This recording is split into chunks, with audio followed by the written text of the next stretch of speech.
15th, 2016. Welcome to this meeting of the Princeton Council, and please join me for the Pledge of Allegiance. Allegiance to the flag of the United States of America, to the republic for which it stands, one nation, under God, indivisible, with liberty and justice for all.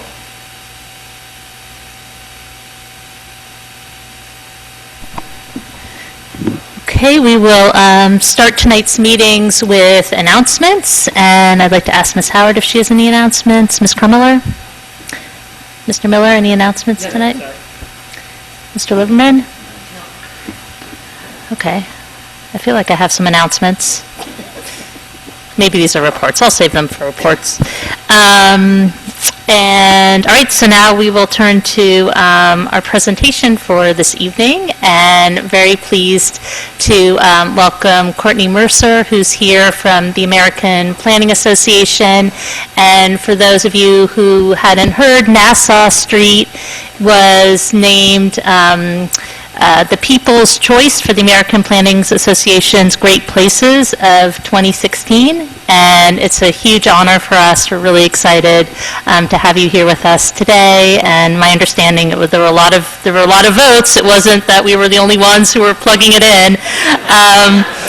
And I just want to thank everybody who helped to contribute to the recognition. So Lee Solo and the planning staff, planning board, Wanda Gunning is here, our merchant community for making Nassau Street such a great place, our partnership with the university, and I do want to thank the university in particular for helping support Labyrinth and also the Garden Theater, which are key destinations on Nassau Street. And I think we also benefit from the history of the street, and it's not just us, but we benefit from decades and decades and generations of people who've sat in our places before us to make it the place it is today. So with that, I'll turn it over to Courtney. Great. So I'm Courtney Mercer. I'm on the board of directors of the National American Planning Association. I'm also past president of the New Jersey chapter, so I was very excited that a New Jersey town got the People's Choice. So each year... Can you just get a little closer to the mic? Sorry. I'm normally very loud and people can hear me. Each year, the American Planning Association recognizes outstanding people, planning work, and places through its Great Places in America program. It represents the best in planning and community impact. The APA Great Places announcement is accompanied by a social media campaign called Great Places in America People's Choice Destination, where community members can nominate their favorite place for the competition. We accepted nominations through mid-October. There were nearly 100 received, and we narrowed it down, the APA did, to 5 based on destination, character, demographics, location, all sorts of different criteria. And then voting was open for 2 weeks, and you all got it. So we're very excited. Nassau Street is an awesome place. It's renowned for its historic character and embraces a mixed-use philosophy, which us planners really love. As a pedestrian-friendly corridor, it serves as the social hub of the community where town and gown meet to enjoy culture, entertainment, shopping, and, of course, your great restaurants. So without further ado, it is my pleasure to present to Mayor Lempert, the council, and of course the residents and businesses of this great community with this certificate designating you as a APA Great Place in America.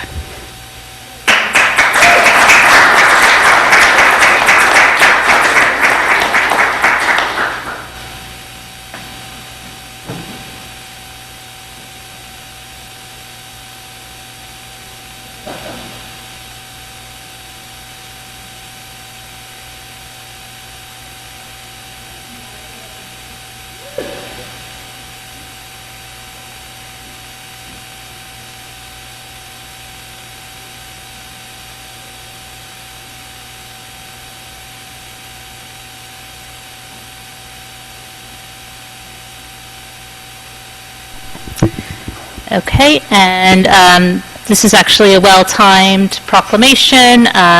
Small Business Saturday is coming up. It is on Saturday, November 26th, and proclamation is a reminder to everybody to do their holiday shopping locally and to help support all of the great businesses here in Princeton. And next we come to the approval of our minutes.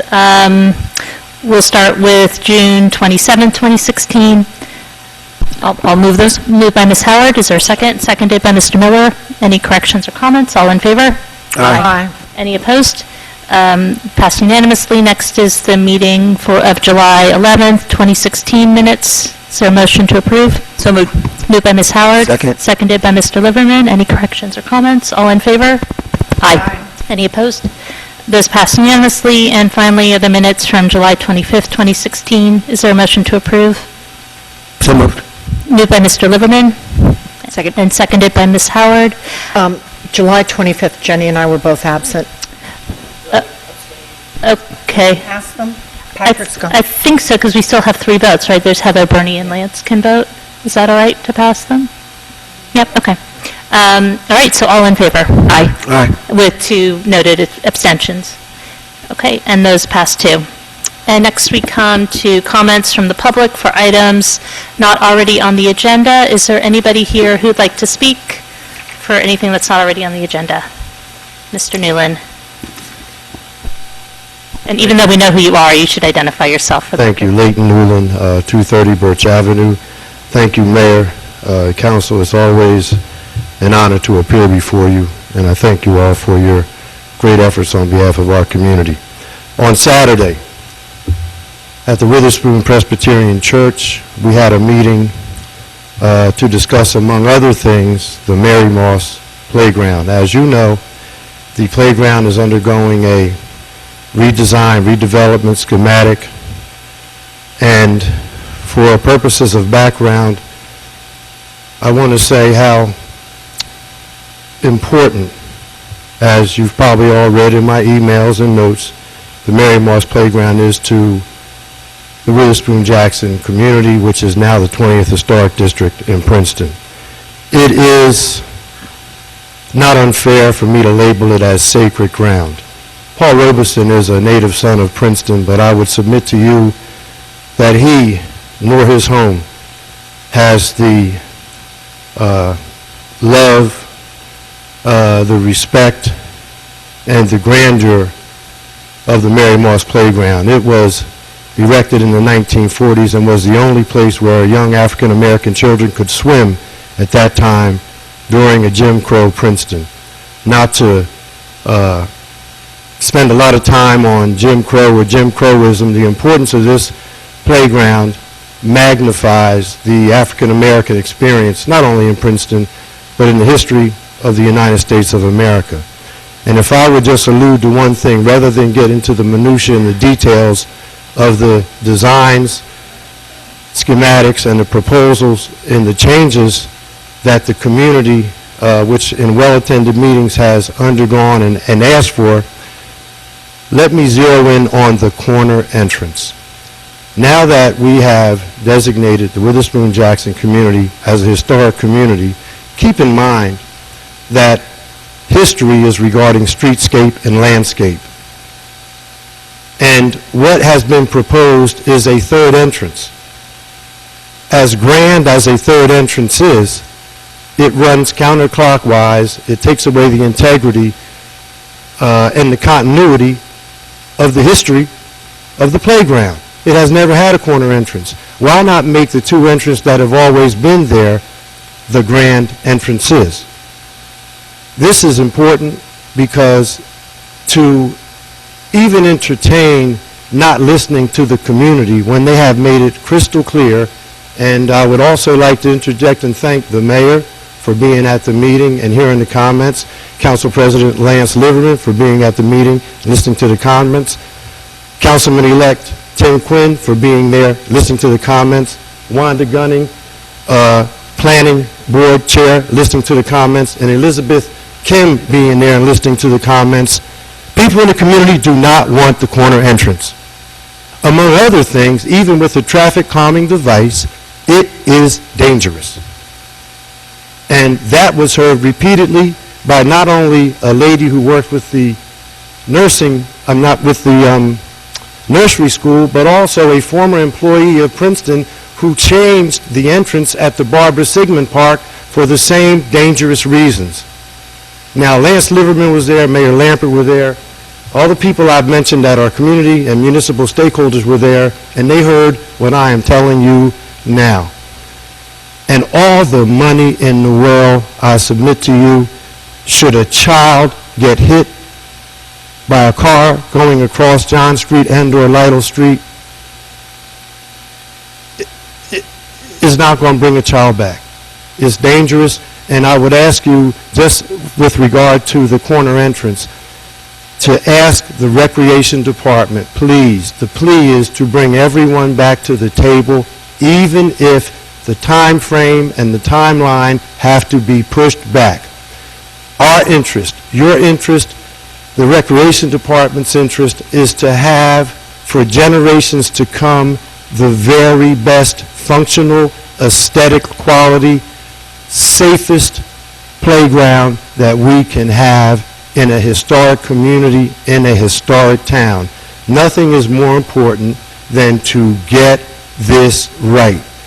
The time for contention and arrogance should end, and the community, along with the Recreation Department and its liaison and its subcommittees, should be able to come together as citizens of this town to get this project right. I plead with you with all my heart, with all my soul, being a lifelong Princetonian, and speaking not only for the community, but for the town itself, to help us get this right. Thank you very much for the time. Sorry I went over. Thank you. That's good. Thank you, and we'll make sure that your comments and the comments we heard from the weekend get to the rec department. Okay. And we will be sending minutes and an overview of the meeting to each of you. Thank you very much. Okay, thank you. Is there anybody else who'd like to speak on an item that's not already on the agenda?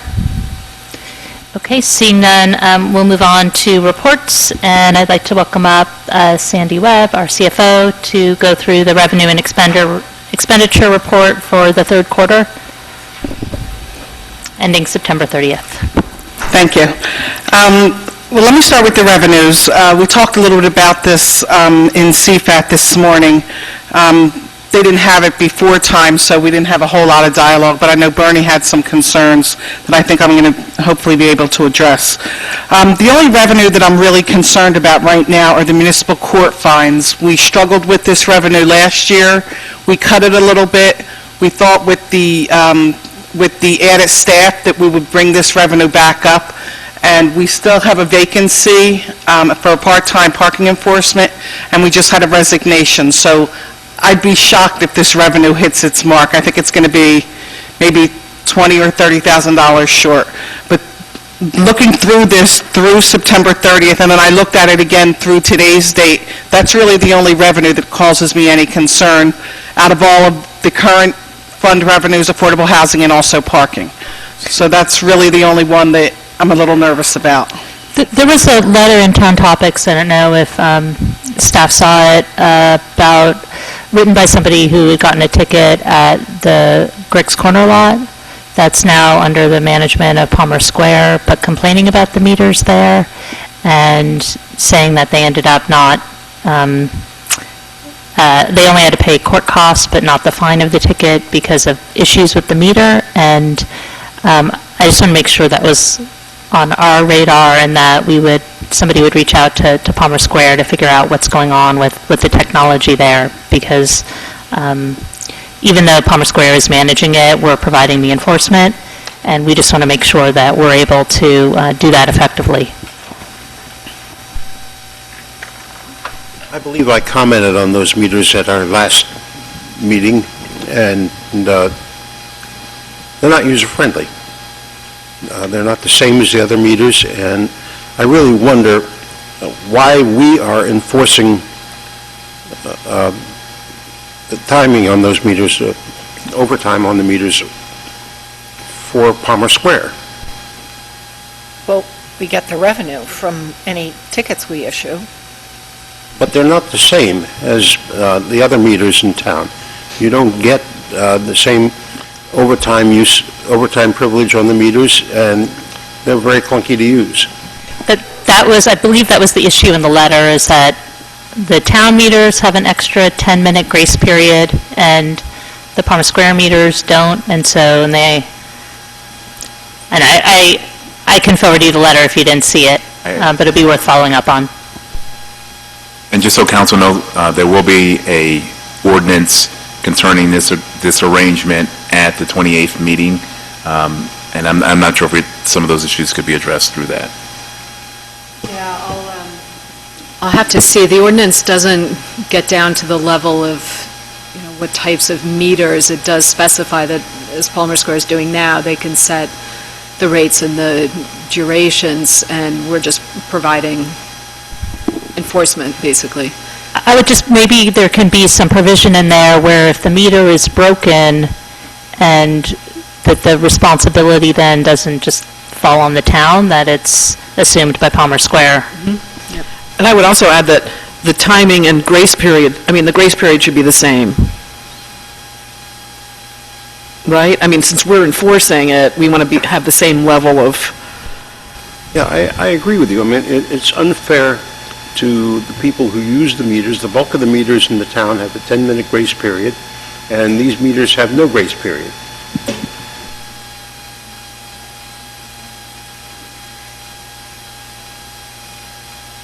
Okay. Moving on to the expenses. A lot of the line items for the other expenses are really low, trending lower than they have this time last year.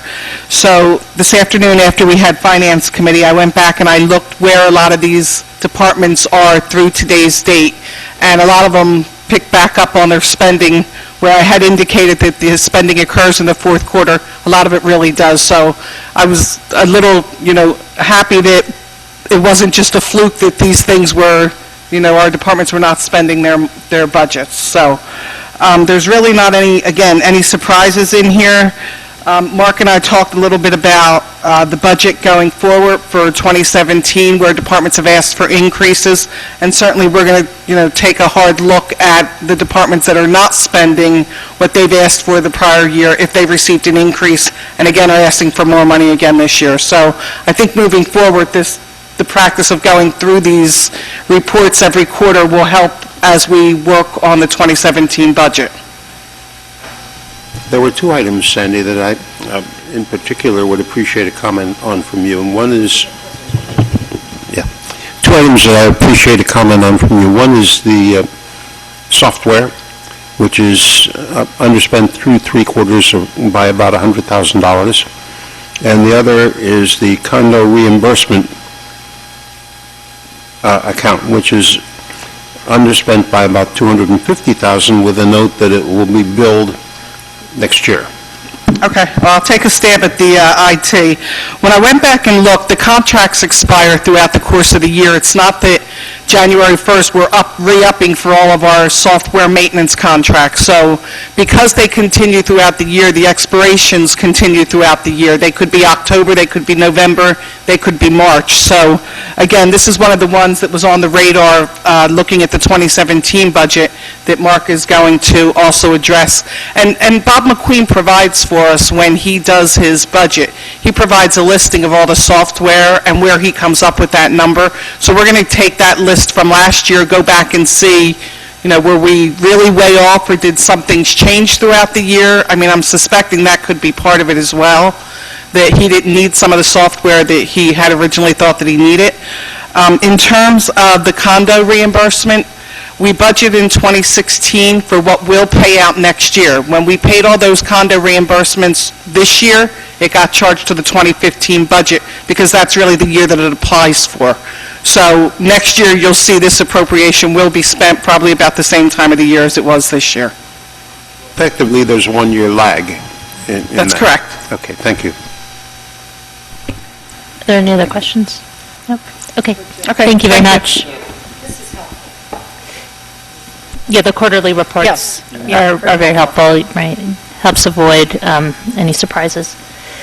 We'll continue with reports with Ms. Howard. Yes, just one, sort of starts as a comment, which is that in the aftermath of the election last week, I know there's been a lot of discussion in the community about what that election is going to mean for people in our town. And Mayor, I want to commend you for working with our Director of Human Services and so many community partners. I think it was, I don't want to miss anybody, but I think it was the library, the schools, the university, the Clergy Association to have High Tops. In the seminary, thank you, to have a meeting last Thursday at which people could sort of express their feelings about the election, and but we know that the issues, that there's still a lot of strong feelings in the community. I've heard about a lot of concern and fear among school children about what the impact could be of the election, and I know that School Superintendent Cochran has been working with teachers and staff to make sure that school remains a safe place for all students and to help students understand what the election means.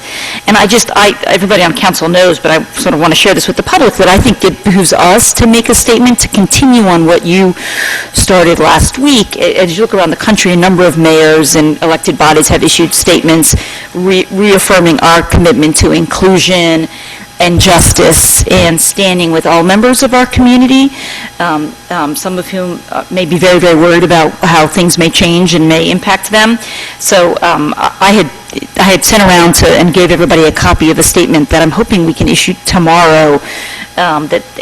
Another thing that's interesting is I've heard from a number of people in the community who've asked, how can we help? I think some people are saying, I want to get more engaged and I want to help send the message that we are a welcoming community. And so I think also we want to be sending the word out, not only that about the values we stand for, but also that there are ways for people in the community to get more involved. And of course there are existing ways like our boards and commissions, but I think there are also ways to work with vulnerable populations in the town who may have greater needs now. So I think I would urge us as a body to make a strong statement and to continue to stand against intolerance and to send that message. So I'm just sort of putting that out there, that I think hopefully we'll put that statement out tomorrow. Great, thank you. Ms. Crumler, any reports? Yes. I wanted to report from the public, the Public Transit Committee. First of all, to let you know that we used to have a Public Transit Integration Committee, which was an ad hoc committee, as well as the Public Transit Committee, but we have consolidated those two committees into one. That's one little news. And the other is that one of the things that the Transit Integration Committee did was come up with a proposal to create, to address the problem of transit integration, of all the different transit options we have in Princeton, and how to make it easier for people to use that transit and also to promote that transit. And so they created a proposal, and the trust fund, the university's trust fund, I forget what that committee's called. The Transit Trust Fund has approved funding for a program called Go Princeton, and it's going to be a communications program to promote all the different non-car transit options in the town. And it's one of the things that I'm looking forward to is a brochure and a web page that has all the different public transit options and even information about the bike share, for instance, and things like that are going to be all in one place. So that's going to start in January. Deanna, do you have anything else about that?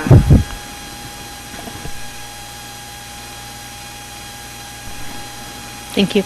Mr. Miller, any reports? Yes, the team working on the RFP for the solar array on top of the top deck of the Spring Street Garage met today, reviewed the planning that has gone into the preparation of the request for proposals, had a good discussion about some of the evaluation criteria, and there was one technical issue raised in the meeting that is going to require that we get access to the construction drawings for the garage itself in order to clarify it. Assuming that that issue can be clarified quickly, we expect that the RFP will be reviewed and completed ready for release mid-December. Thank you. Mr. Lippman? Not really any reports. Just want to report, we've been meeting the Youth Commission, Advisory Commission. We've been having meetings, and I mentioned before that we're trying to find a direction, basically, for the youth to move on, a direction to go. So what we've done was we released a survey, an electronic survey. I shouldn't say we, they did. I can't release any survey. The youth have released a survey. And the areas of concern on the survey that they released from the students, which I thought was very interesting, one area would be they're asking the students in regard to mental health, physical well-being, community building, and information in regard to low-income students, things they may need, and also police awareness. So they release questions in regard to the various schools in the area, and they're receiving feedback throughout the month, and they'll compile a small report where the youth are with those issues. So we're looking forward to moving ahead to address some of these things head-on and work with the community on whatever else that we can. Thank you. Thank you. Ms. Butler, any reports? What do you think they meant by police awareness, and do you want to announce our police open house? Oh, yes, we have police open house on Saturday between, I believe it's 8 and 10? 8 and 10 in the morning. It's for early risers. For early risers, come to the police station, 4 Witherspoon Street here, and I guess you'll have refreshments and a tour. And if you get stuck in the cell for 30 minutes, you can call home. No, you'll be fine. But we'd like for everyone to attend.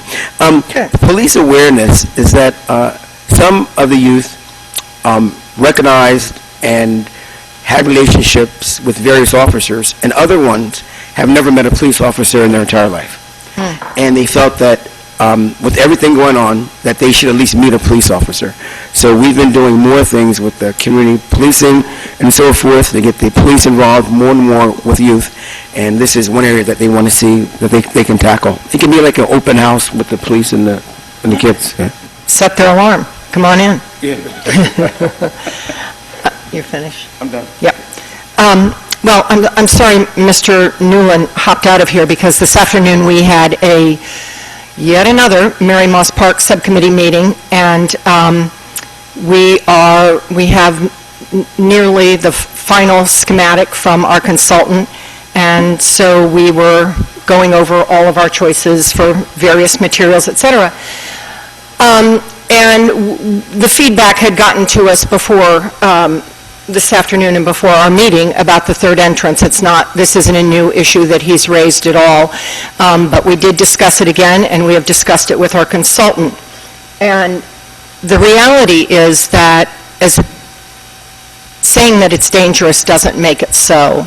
And the fact is that the side entrances, and I think, Jenny, you probably know this, we all know this, the side entrances that open into mid-block, both on Lytle and on John Street, are actually more dangerous than the third entrance at the corner, because there are no sidewalks, because there are parked cars.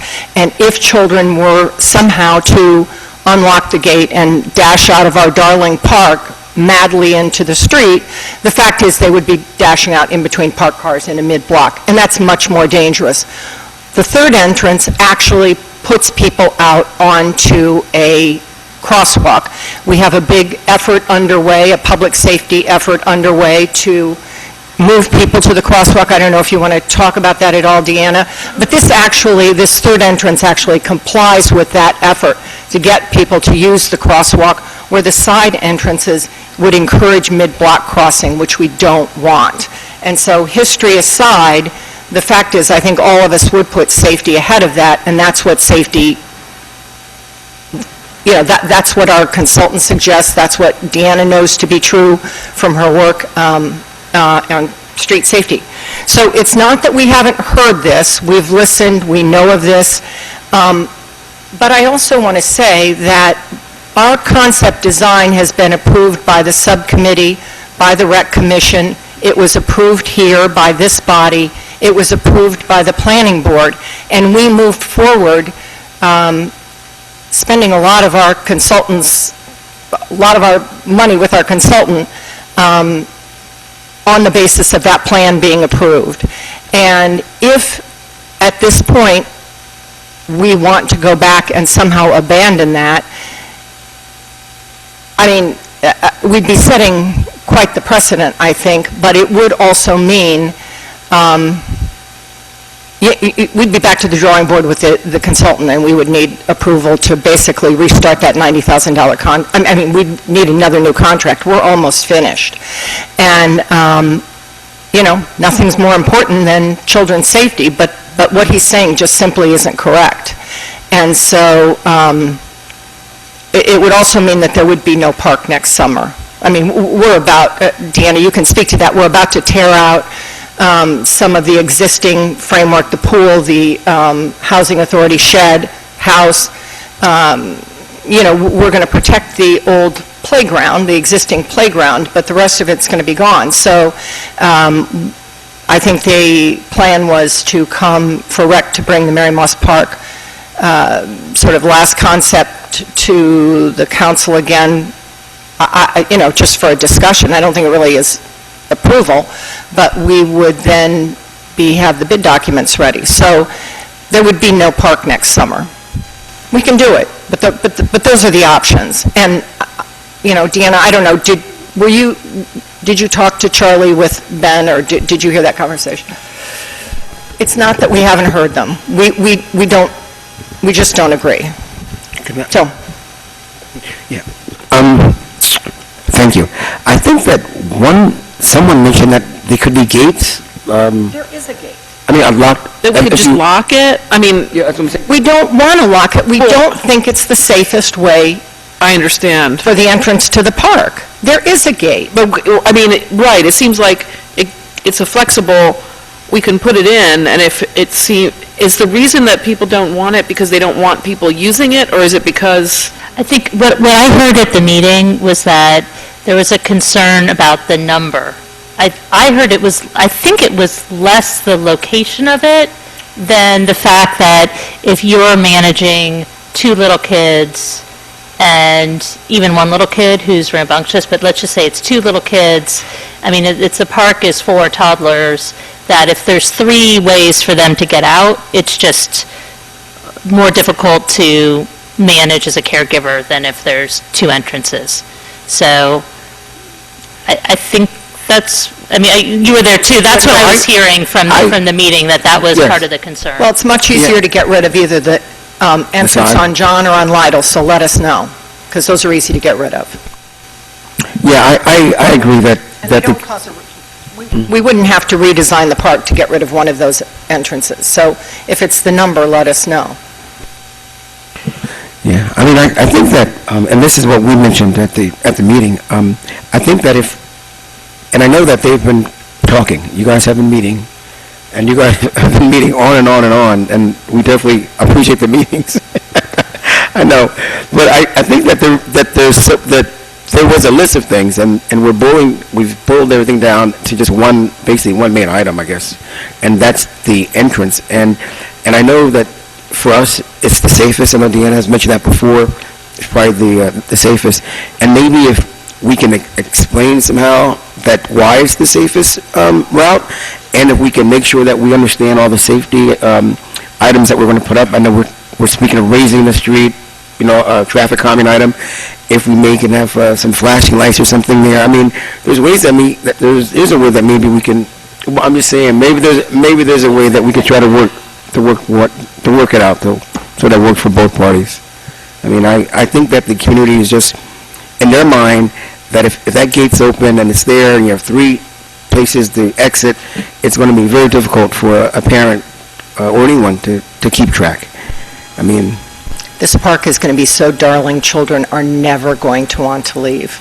oh, that's beautiful. How about one of the revolving doors? You know the revolving doors you put on Glen Parks? I You go imagine in- the gates will have a spring on them. They'll be like Harrison Street Park. I mean, you know, That might be fine. That might be all right. Trust me. Were there any other reports? Ms. Butler, did you have any other reports? Okay. I have a few reports this evening. The first is well, Brett Bonfield's normally here, but he's not here tonight. Sorry to single him out, but I do want to commend the library for being rated as a 5-star library by the Library Journal, and this is the first time that Princeton Public Library has earned 5 stars, and my understanding it's based a lot on the attendance and usage, and like any rating system, people can grumble about it, but nonetheless, it is the highest rating, so I want to commend the library. We know it's a great library, and it has always had 5 stars in our minds, but it's nice to see the official recognition. And I just want to echo Councilwoman Howard's thanks of the library for pulling together the program last Thursday so quickly. It was a really wonderful opportunity for the community to get together and get some real information, even though it was on short notice, and I think it made everybody there feel good to be part of the Princeton community, which, again, is a service that the library provides beyond just being a great place to find good books. The second announcement is another good rating. The municipality received a AAA bond rating from both Moody's and S&P. And my understanding is that we're only one of 6 towns in the state to be rated AAA by both agencies. So it's not a small feat, and I want to thank Sandy Webb, members of CFAC, and the administration and council for the policies that we put in place and for the fiscal discipline that got us to that. So thank you. The third is, we'll hear more later tonight, but the Neighborhood Character and Zoning Initiative held 3 focus groups over the past week and a half or so, and the results of some of those conversations will be in the ordinance introduction tonight. I should have mentioned this under announcements, but if folks are around on Thanksgiving Day and they're in town, I highly recommend, there's a community Thanksgiving service. It's an interfaith service at the University Chapel, and many of the religious organizations participate. I'm going to be there reading Obama's final Thanksgiving proclamation, and there's great music, and it's a really wonderful service, and that's at 11 a.m. on Thanksgiving morning. And then finally, and I'll turn it over to Deanna for some more details on this, we had a meeting with the New Jersey DOT because we have finally had our work stoppage lifted. If you've been on Valley Road, you've noticed it's a smoother drive than it was last week.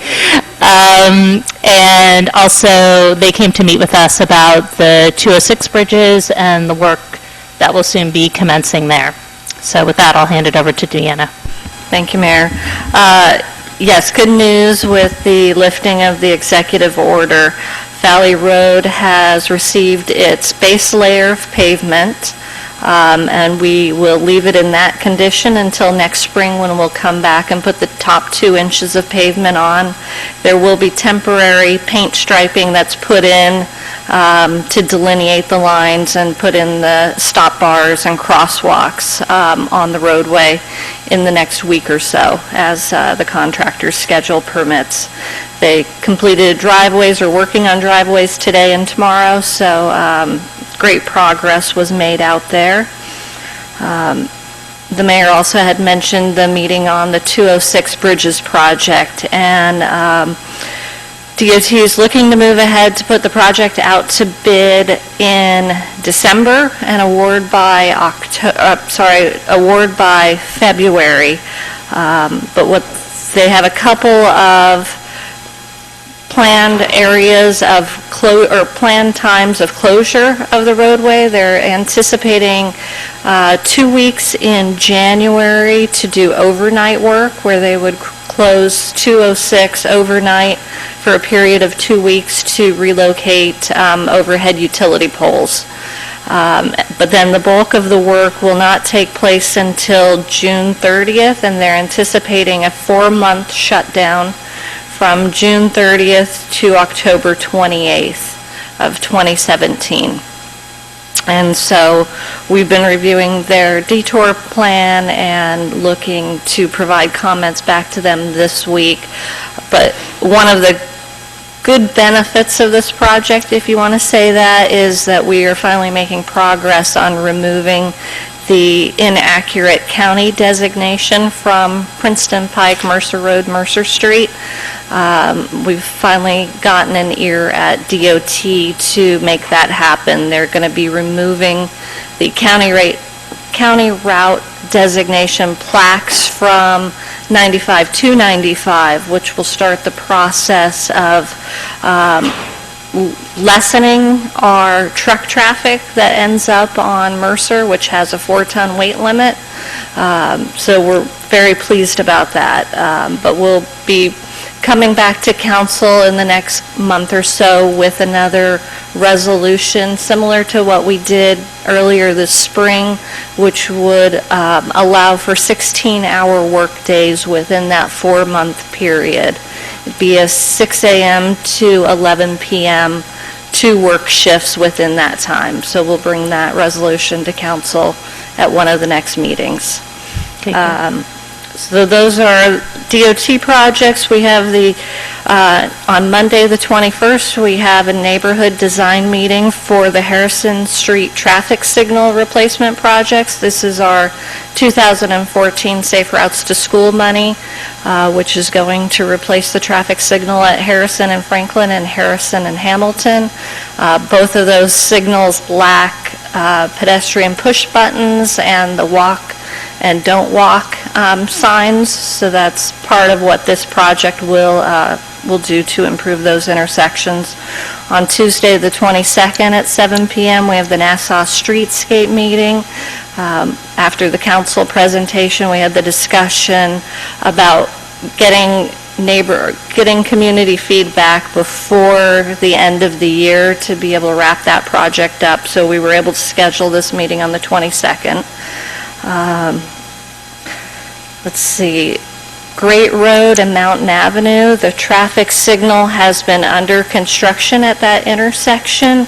We're waiting for PSE&G to provide electricity to the intersection, and at that point, we can finish up the work.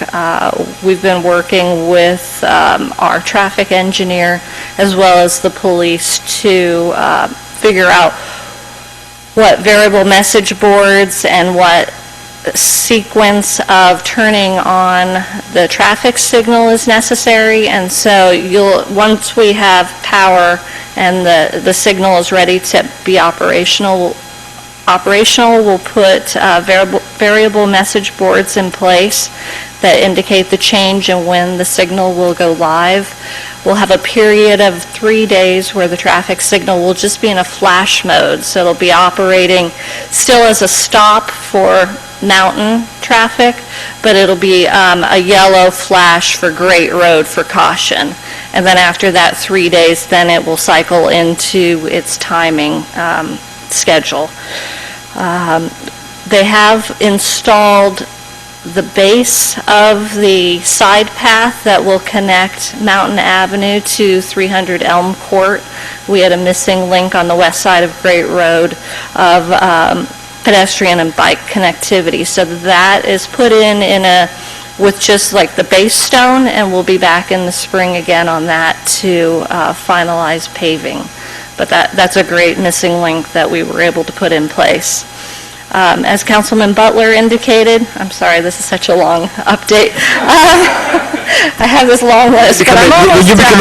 You're becoming more like Mr. Kaiser. No, I thought you're sharing, Bob. Every meeting, I'm looking at Mr. Kaiser over there. Sharing. As Councilman Butler had indicated, we do have Mary Moss demolition out for quotes. We're expecting to receive quotes back on November 22nd, so we would be coming to council to award a contract for that. And as indicated, the area where the play equipment would be left intact through the whole demolition process. We would be removing the 2-story wooden structure that was formerly the Housing Authority's property. We would also be demolishing the upper terrace of the Mary Moss Playground. So we'd be taking out the wading pool, the pavilion, the seating areas. Everything would be graded and stabilized for the winter, so that when we're ready to get in there in the spring with the construction, it'll be a pretty clean slate. And the other project that will be coming to council, hopefully for an award of a contract, is the cleanup of the former Valley Road DPW site. If you're aware, there was a petroleum-based material contamination of the soils, and with the demolition of the structures on the site, it gave us access to the areas of contamination that were under the building. There's also a piece that's under Valley Road near the corner of Mount Lucas and Witherspoon, and so that contract hopefully will be awarded on the 28th as well. That's my update. Thank you. Thank you.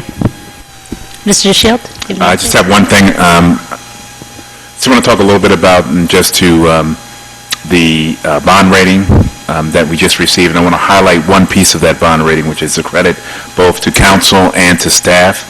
As part of Standard & Poor's write-up of the municipality, they indicated that we have very strong management, and based on their financial management assessment methodology, that we have very strong practices, well embedded, and they see that they will continue into the future.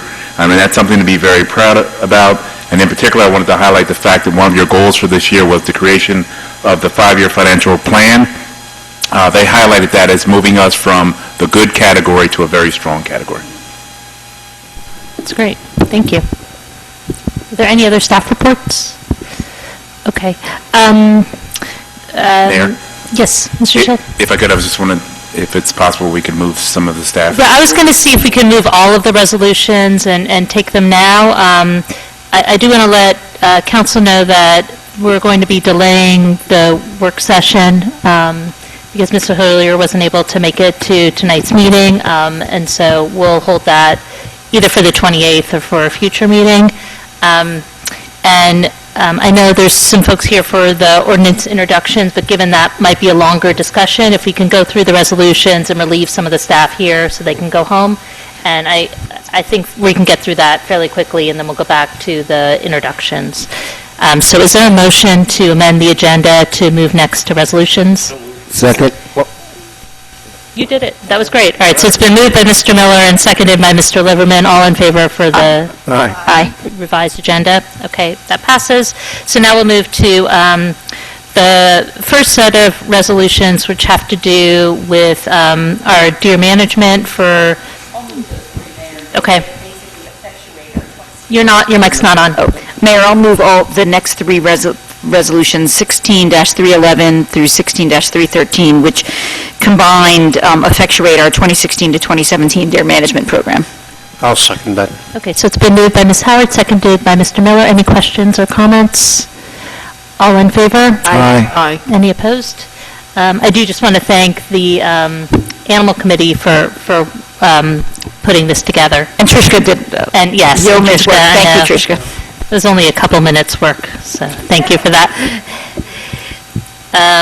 All right, and now we come to Resolution 16-314, which is the resolution adopting the 2017 leaf, branch, and log collection schedule.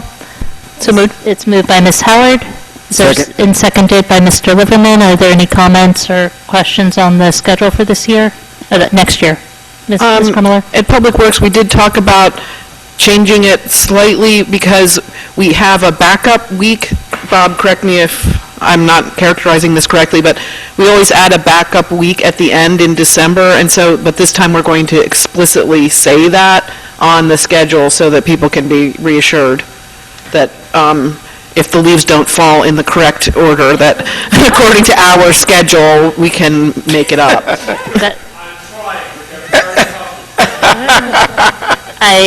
I think that's a good idea. The other question I had was that it seemed like last year we were getting the robocalls reminding us to put the leaves out, and I know people feel differently about the robocalls. I'd gotten positive response from them, and people like having a reminder, and my understanding is that this year it stopped, and that maybe there's going to be a reminder for the final pickup, but I would encourage robocalls in advance of each of the pickup periods. I think that's a good idea, too. I didn't realize they had been...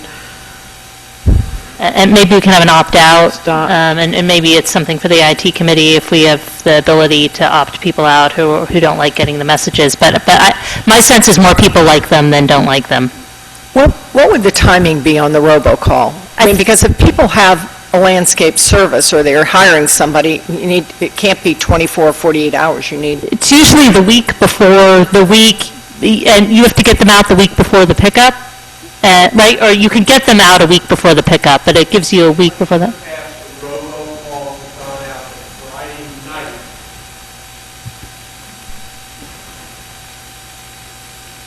They've gone out the Friday night before the Monday. Yeah. We tried all different time frames in which to put them out, and in the end, it came down that we were doing them the Friday prior to that Monday's collection, so that people had that as a reminder that that was the weekend to get them out for Monday morning. But the landscapers, when they sign, they have to sign up every year, and they're given the schedule, so the landscapers get the should schedule, know. but the responsibility to speak to the landscapers is not ours and not yours. It's the people that hire, it's the residents. And unfortunately, they don't talk to them. They don't tell them not to put the leaves out until the schedule comes. Okay. Right, and we give them. We have probably this year, we have our highest total of the number of landscapers that are actually registered. We've that's actually good. had staff go around chasing some of them and telling them come in and register, so. Roughly, what would that number be, do you know? I'm sorry? Do you know what that number is? I don't know what it registered? is off the top of my head, but I know that we've gotten, just in the last couple of weeks, we've had 7 come in and register. We've seen them outside, and we told them, come in and get the schedule. You're not supposed to be putting the leaves out. And their answer is, well, Mrs. Jones tells me to put the leaves out. This is when I'm Well, here. at a minimum, the robocall should go to them. Yeah. Okay. But we'll start up the robocalls. We had talked about doing them only in the last cycle, but we can get them back going and put them back out. Okay. Okay. All right, so there's been a motion and a second. All in favor of the 2017 leaf schedule? Aye. Any opposed? Okay, passes unanimously. Thank you, and thank you to the Public Works Committee for helping work that through. Next is 16-315, resolution establishing registration fee and fee schedule for the Princeton Organic Waste Recycling Program for 2017. Is there a motion to approve? So moved. Moved by Ms. Miller and seconded by Ms. Howard, and this keeps the fees the same fee structure has been in the past. Any other questions or discussion? All in favor? Aye. Any opposed? Okay, passes unanimously. Resolution 16-316 has been pulled from this agenda, and we'll probably see that on November 28th as well. That was the homeowners association. Oh, okay. There were just some further negotiation on the agreement. Okay, next is 16-317, a resolution authorizing a professional services to T&M Associates for landfill corrective measures services for the River Road landfill for the Princeton Sewer Operating Committee for an amount not to exceed $42,260. Is there a motion to approve?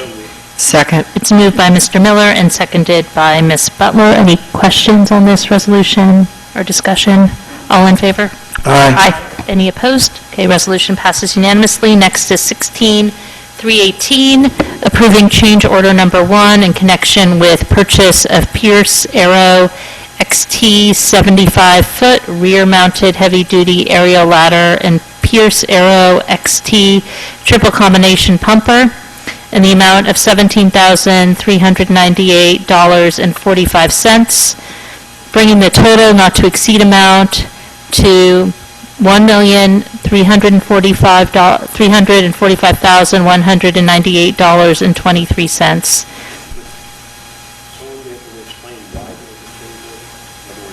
I'm just repeating the question about why there was a change order. On the Pierce ladder truck, the original price was $781,000. It was increased by $7,609, and that was for a diesel, switching from a diesel generator to a hydraulic generator, and that was just for maintenance reasons, lower maintenance costs, and also for environmental reasons, and also to include side cameras, backup cameras for safety as they're backing up out of the facility. The Pierce pumper, the original price was $546,000. It was increased by $9,788, and that was for, again, the add additional cameras. Warning emergency lights were added to the front bar to meet the NFPA requirements, and also there was additional piping added that was necessary to meet the current engine fleet to standardize the equipment. Is there a motion to approve this? So moved. It's moved by Mr. Liverman. Is there a second? Seconded by Mr. Miller. Any other further questions or discussion? All in favor? Aye. Any opposed? Resolution passes unanimously. Next is 16319, resolution authorizing execution of use and occupancy agreement with Capital Health for mobile intensive care unit. Is there a motion to approve? It's moved by Ms. Howard. Is there a second? Second. Seconded by Mr. Liverman.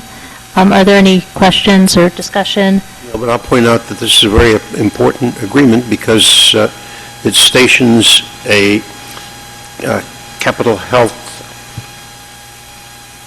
and vehicle in our community that can provide services above and beyond what our own PFARS provides.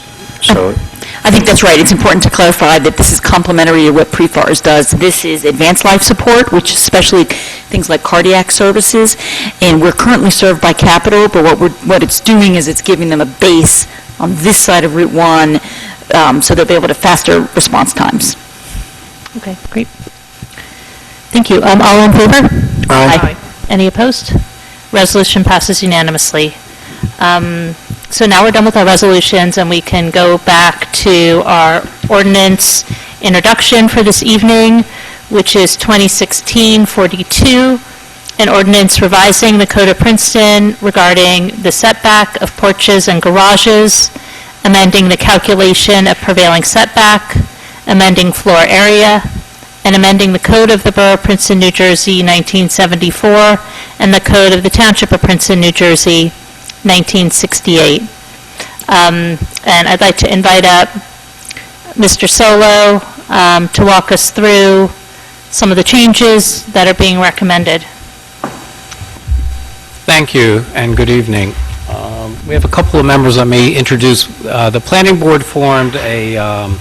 You're not very loud. Can you just get closer so that you're... Yeah, you can also sit at the table. I'll sit at the table. Maybe Yeah. that'll work better.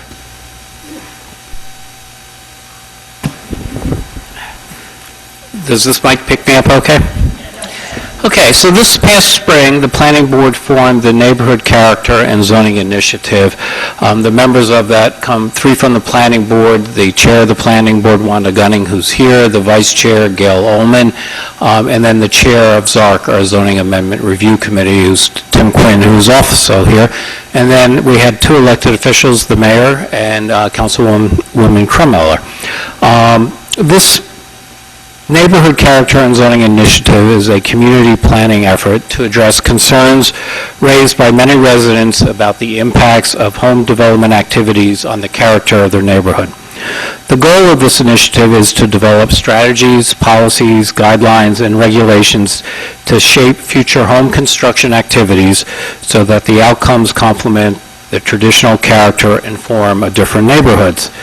The initiative is developing short, mid, and long-term actions. The short-term actions include several immediate zoning amendments which can be considered for adoption this year.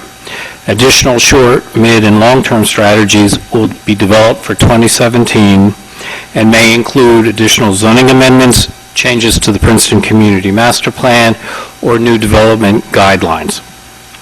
The task force held a number of public meetings and discussed impacts of home development activities on existing neighborhoods.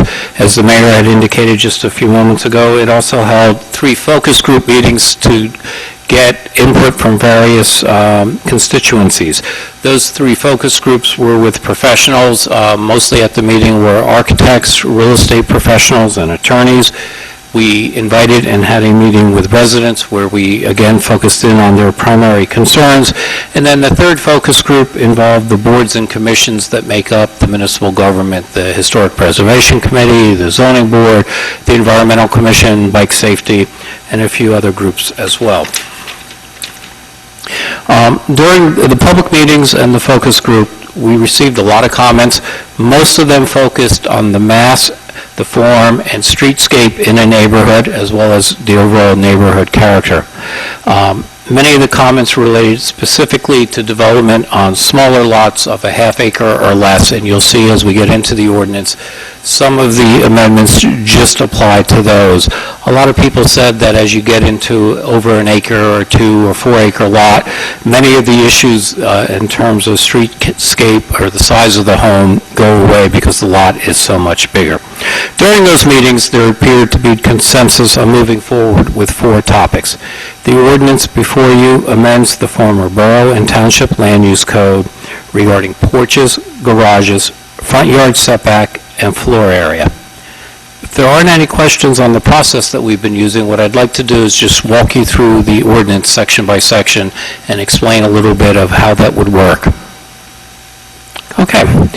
If you turn to the ordinance, the first section is Section 1. This amends the former township code to require the use of prevailing front setback. And again, this would just be for lots that are a half acre or less. So in the township, it would affect the R5, the 6, 7, 8, and 9, all are designated zones. Currently, the R5, 6, 7, 8, and 9 require a 25-foot front setback. What this prevailing front setback would do is allow us to match what's already there. As you know, many of the zones were put in place after the development had already occurred, and what we're trying to do is create a little bit more of a uniform streetscape, because what we heard in the meetings were that streetscape is very important in having the homes, they don't have to line up exactly, and you'll see when we talk, excuse me, in Section 4 specifically about how to calculate the prevailing setback. We do allow for a little bit of variety, but that it will help to create what is currently the street pattern or rhythm that's being developed. Section 2, I don't know, Mayor, if I should take questions on each section, or if you just want me to run through them and then we can come back. It might make sense to take questions. You're telling us. Yeah, take questions from each section, and we'll do all the questions from council, then we'll open it up. If there's any public comment, then we'll bring it back to council again. Yeah. I mean, I just wanted to add to what Lee said about this, is that especially in the Witherspoon-Jackson neighborhood, the setbacks in the zoning are totally different from what's there, and so it really has caused a lot of problems. And I just, apologies if I'm not able to phrase this well, but, so what we're trying to do is encourage porches, right? Because we think those... This doesn't do the porches, we'll get to that. But when we get, okay, so can, you want us to wait and hold all the, okay. Yeah. Can you talk a bit about what the goal is of requiring a garage to be set 6 feet back from the side of the building? Maybe you should go through all of, I think we were going to go through it one by one. So this was if there were questions about having a prevailing setback. It won't take me long, why don't I go through all? Well, I think it will help it's going to help our discussion if we treat them each as a separate issue and then do the questions, because I think it'll make it'll make it clearer what we're doing for everybody listening, and I think for ourselves. So on the front yard setback, this is basically just cleaning it up, is what you're saying? Well, the issue right now is the Witherspoon-Jackson neighborhood is a perfect example to see where it's happening. So most of the homes there have a very small setback, the existing homes. And when somebody comes in and builds a new property, then they're trying to build exactly to the code, so they don't have to come before the zoning board. And what it says in the township is you need to have a 25-foot setback, and so, or yard setback. So what happens is that the new homes are set back away from the street, and they have a big front yard, and it breaks up the streetscape. And because it's a fixed number, what this does is prevailing is that it adjusts block by block so that whatever is there already that forms that streetscape, anything new will hopefully conform to that, especially if you're on a street where all the houses have a similar setback, but it also does not comply with the zoning. And the borough already had this, so it's really bringing the township. Right, it consolidates the two, and we've been talking about if they're closer, there are neighborhoods in the township where everything is further back, and this works that way as well. So that's what it is. It's about keeping that rhythm and pattern of the streetscape. It seems to have worked fairly well in the borough. We'll come to a section where we're amending that language, and it'll be the same in both the borough and the township. If nothing else, Section 2 creates a new residential design regulation section in both the former borough and township code. This would permit porches to encroach in the front yard setback a maximum of 8 feet, provided the porch does not exceed 200 square feet. So that's roughly an 8 by 25-foot porch. And it requires that this can only happen when a majority of other structures on the block have porches within the front setback. So what this is really trying to do is, in the existing borough code, there is an exception for porches. However, it's for very small porches. They're 6 by 8 porches. We're expanding that because during the meetings we heard people say, we really like porches. What can you do to encourage them? This is one way to encourage them. We've taken one step, as you remember, last year where we exempted that same 200 square feet, so it doesn't count for FAR.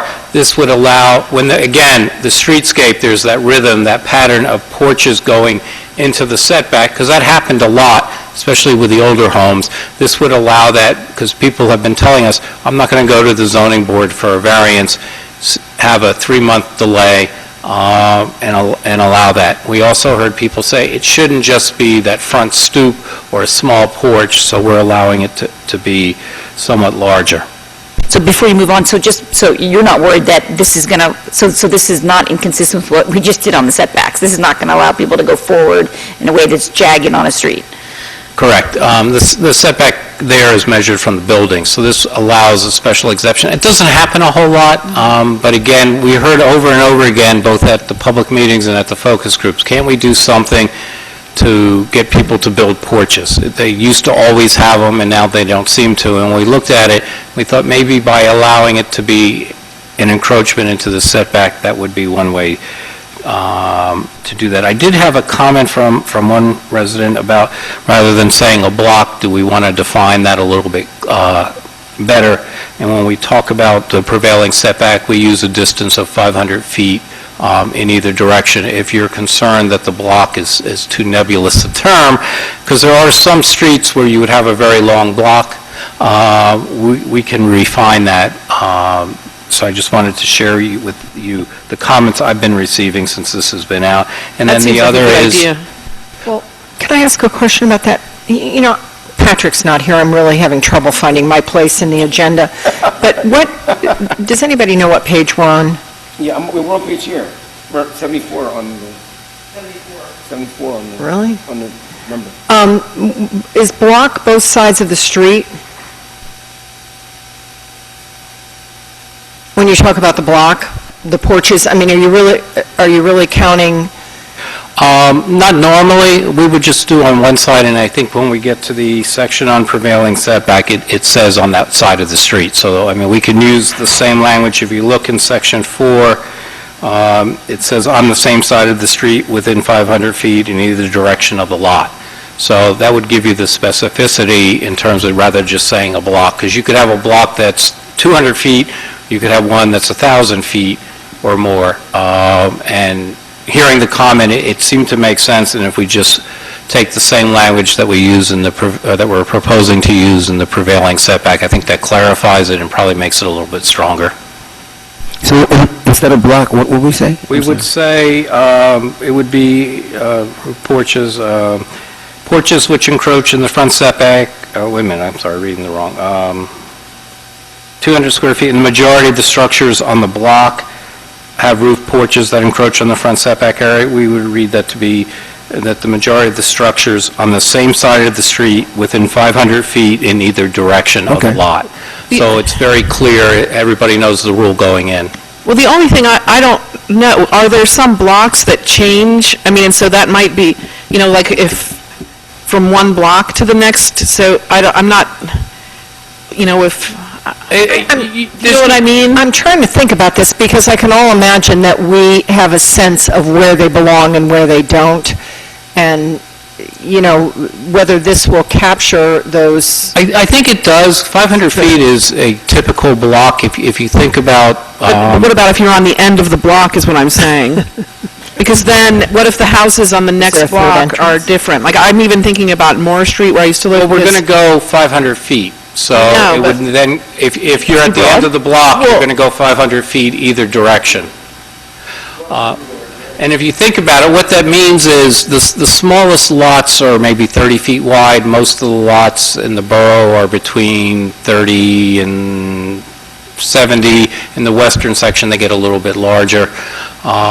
In the township, they're probably more likely to be 70 to 100. So going 500 feet is anywhere from 4 to 7, 8 homes on either side of you. That seemed a reasonable sample in terms of both for setback and for the porches, in terms of determining whether or not that's the pattern. Yeah, I'm just trying to imagine, I can't really think of any places where there's a change abruptly at the end of the block, so it's probably good. And it says you're not allowed, you have to be within the same zoning district, so...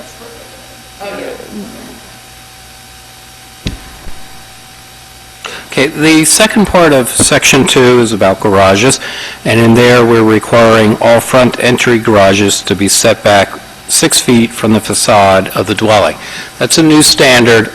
What we were trying to do is, during the public hearings and the focus groups, I think there was probably 80% agreement that can't we do something about the garages that are out on the street, that are facing the street?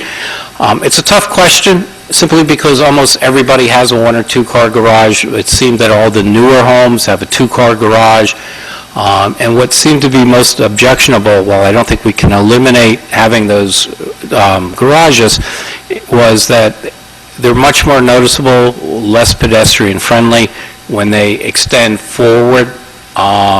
We think by pushing them back, they're going to become a much less dominant feature. You could still have your house sort of extending over and creating a little bit of a covered area, but the intent here is to reduce the impact of that visual impact of the garages either being equal. It almost looks like in some cases the house, half of the house to 3/4 of the house is garages. And one way to react to that is say, let's push them back so they're less dominant. It will require for future home building going forward, they're going to have to come up with a slightly different floor plan because of the way that the garage is going. But in our research, there are other communities that require 6 feet or 8 feet or 4 feet, so that we know that there are solutions out there, and it's not going to be a hardship. It just means they're going to have to start changing some of their plans. So that's the theory behind it. We anticipate probably coming back to this section next year with some more design guidelines, these kind of things, but again, we had a longer list, but not everything had the same consensus as these. So that takes us through Section 2, unless there are, I think, Bernie, you had a question on garages. Yeah, Mr. Miller, I think a lot of people have questions about the garage piece, but anyway, Mr. Miller, you can start. Can I start it off?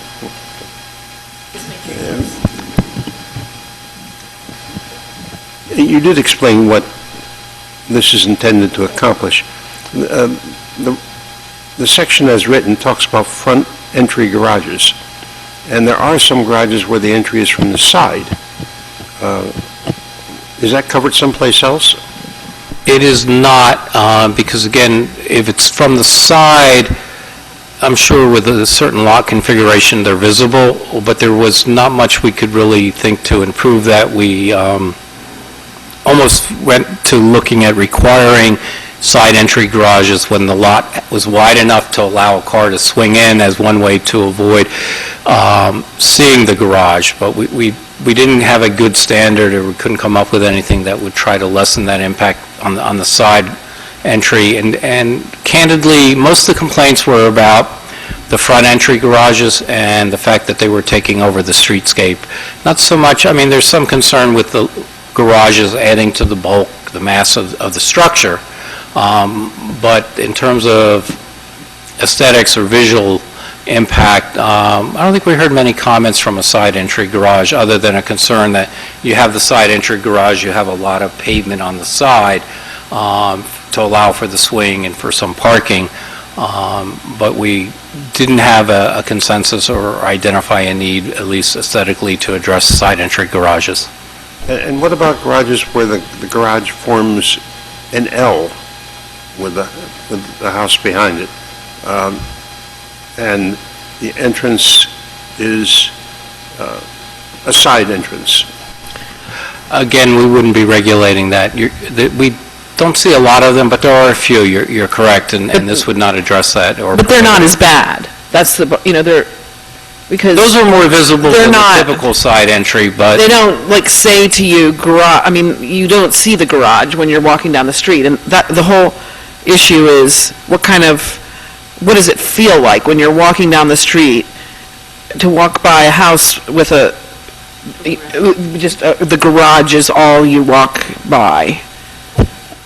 The question of the garage being all you walk by is really a matter of the garage relative to the house, the size of the house, the bulk of the house. A two-car garage with a small house is going to say to you the garage is pretty much all you walk by.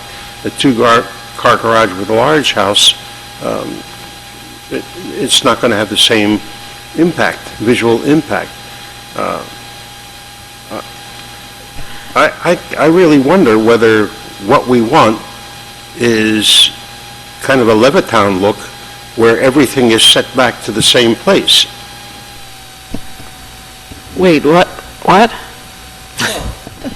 Levittown, Pennsylvania. Go into an old community like Levittown and visualize what it was when the houses were built. Everything had the same setback. Wait, and you're saying that's what we should do or we shouldn't do? No, I'm questioning it. I'm questioning whether that is what we're intending to accomplish with all new front entry garages shall be set back 6 feet Or on the side of the more, building. or on the side, or in the back. I mean, it's just saying the ones that are if the garages have to be facing the street, which sometimes they do, but they should be set back. But the best thing is for them not to be facing the street at all, really. But this is just talking about garages that are facing the street. And so they wouldn't be, we're saying they're going to be set back. And in general, whether we use prevailing setback or the underlying setback, they're all within a certain range. So the setback is pretty consistent. Bernie, you're right. It doesn't address the side entry, and it doesn't address the L shape.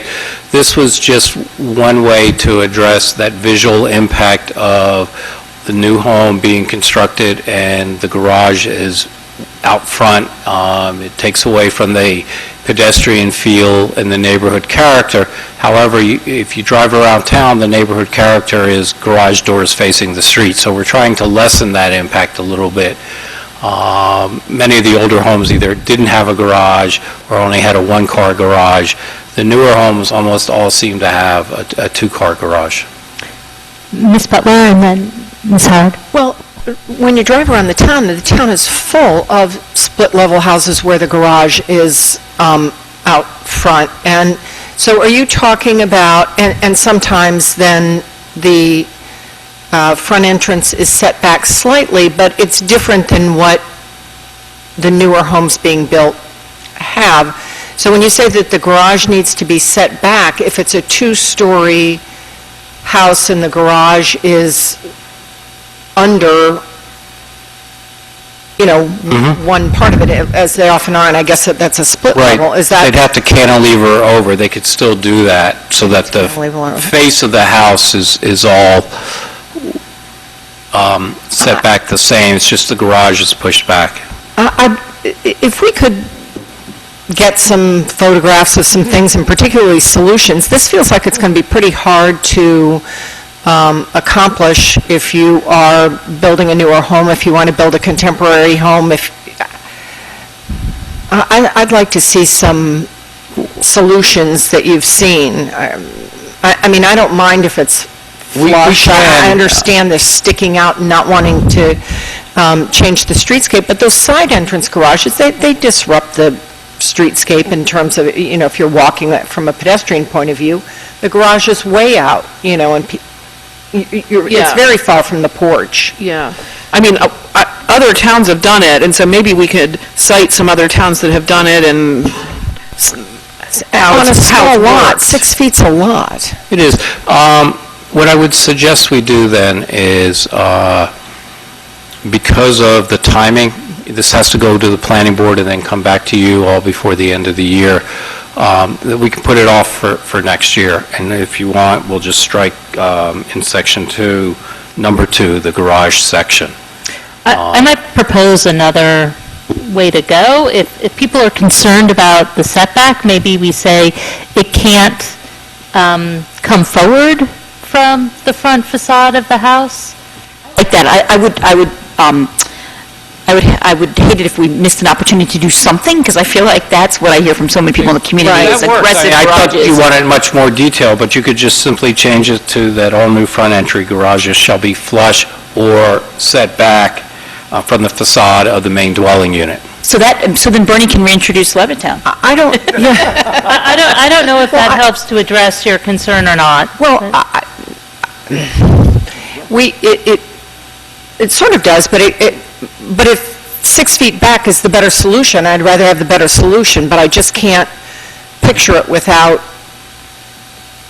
Well, we're going to get to public comment in a minute. Well, one reason I think this might be a good idea is that we were all, part of the, one of the things that the consultant has said is that one solution is to have, he kept calling it hand on the shoulder, which I don't understand, like you put your hand on the shoulder and tell people, but it's called hand on the shoulder guidelines. And so that's where you talk about things that are desirable. I mean, you have that in a document that the planning office can give developers, and so we could put the setback, the 6 feet setback. I mean, we're going to be working on that, something like that. I'm not sure if we are going to do it, but we're considering it. So it seems like in order to get it done, we could put the straight across one in, and that way we could have something. Because I think Patrick shared your concern too. I don't have a super strong feeling about this, except this just feels a little bit to me like where we were last year, when it seems like a no-brainer,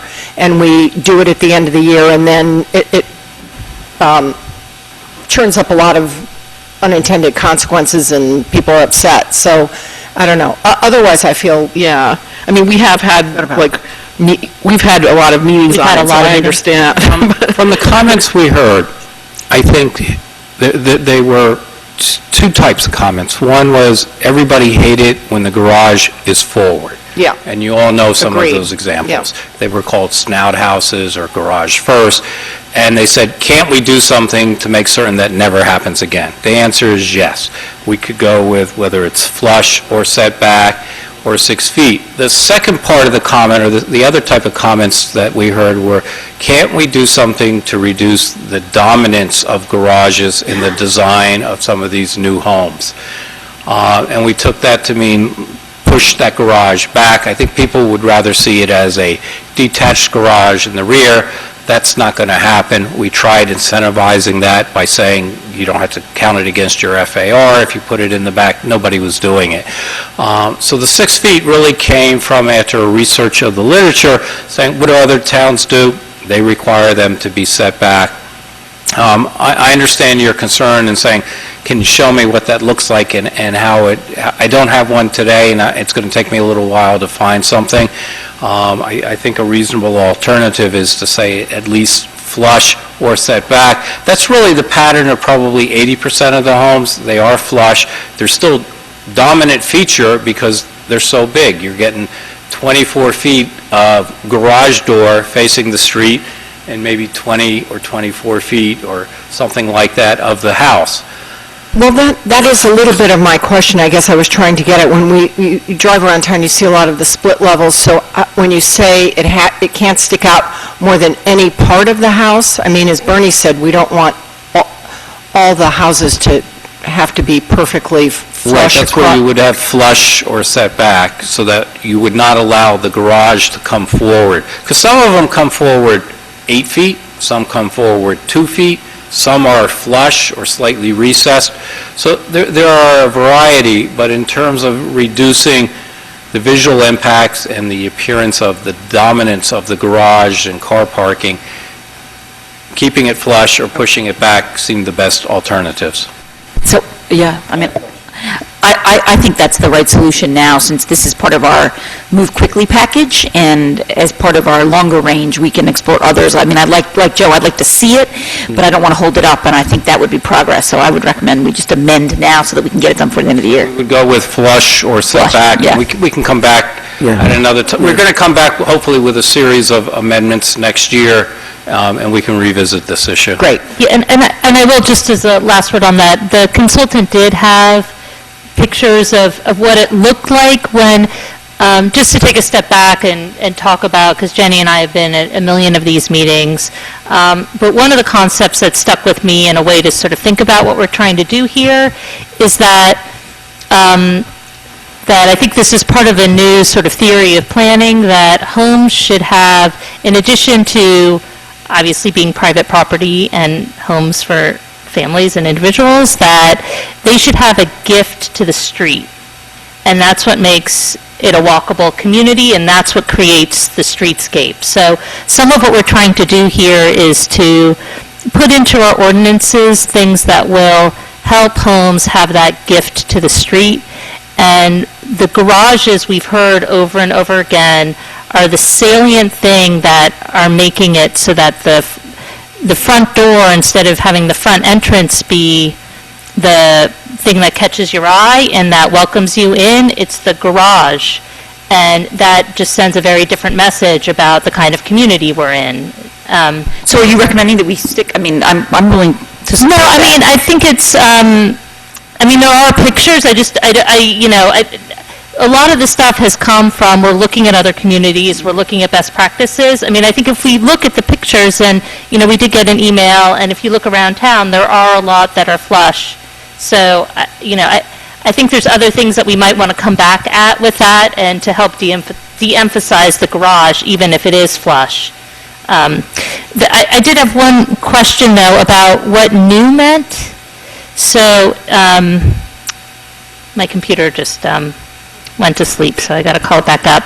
But it says all new front entry garages, and is that, so if you have a garage that is existing, that's falling apart, and you need to replace, is that considered a new garage?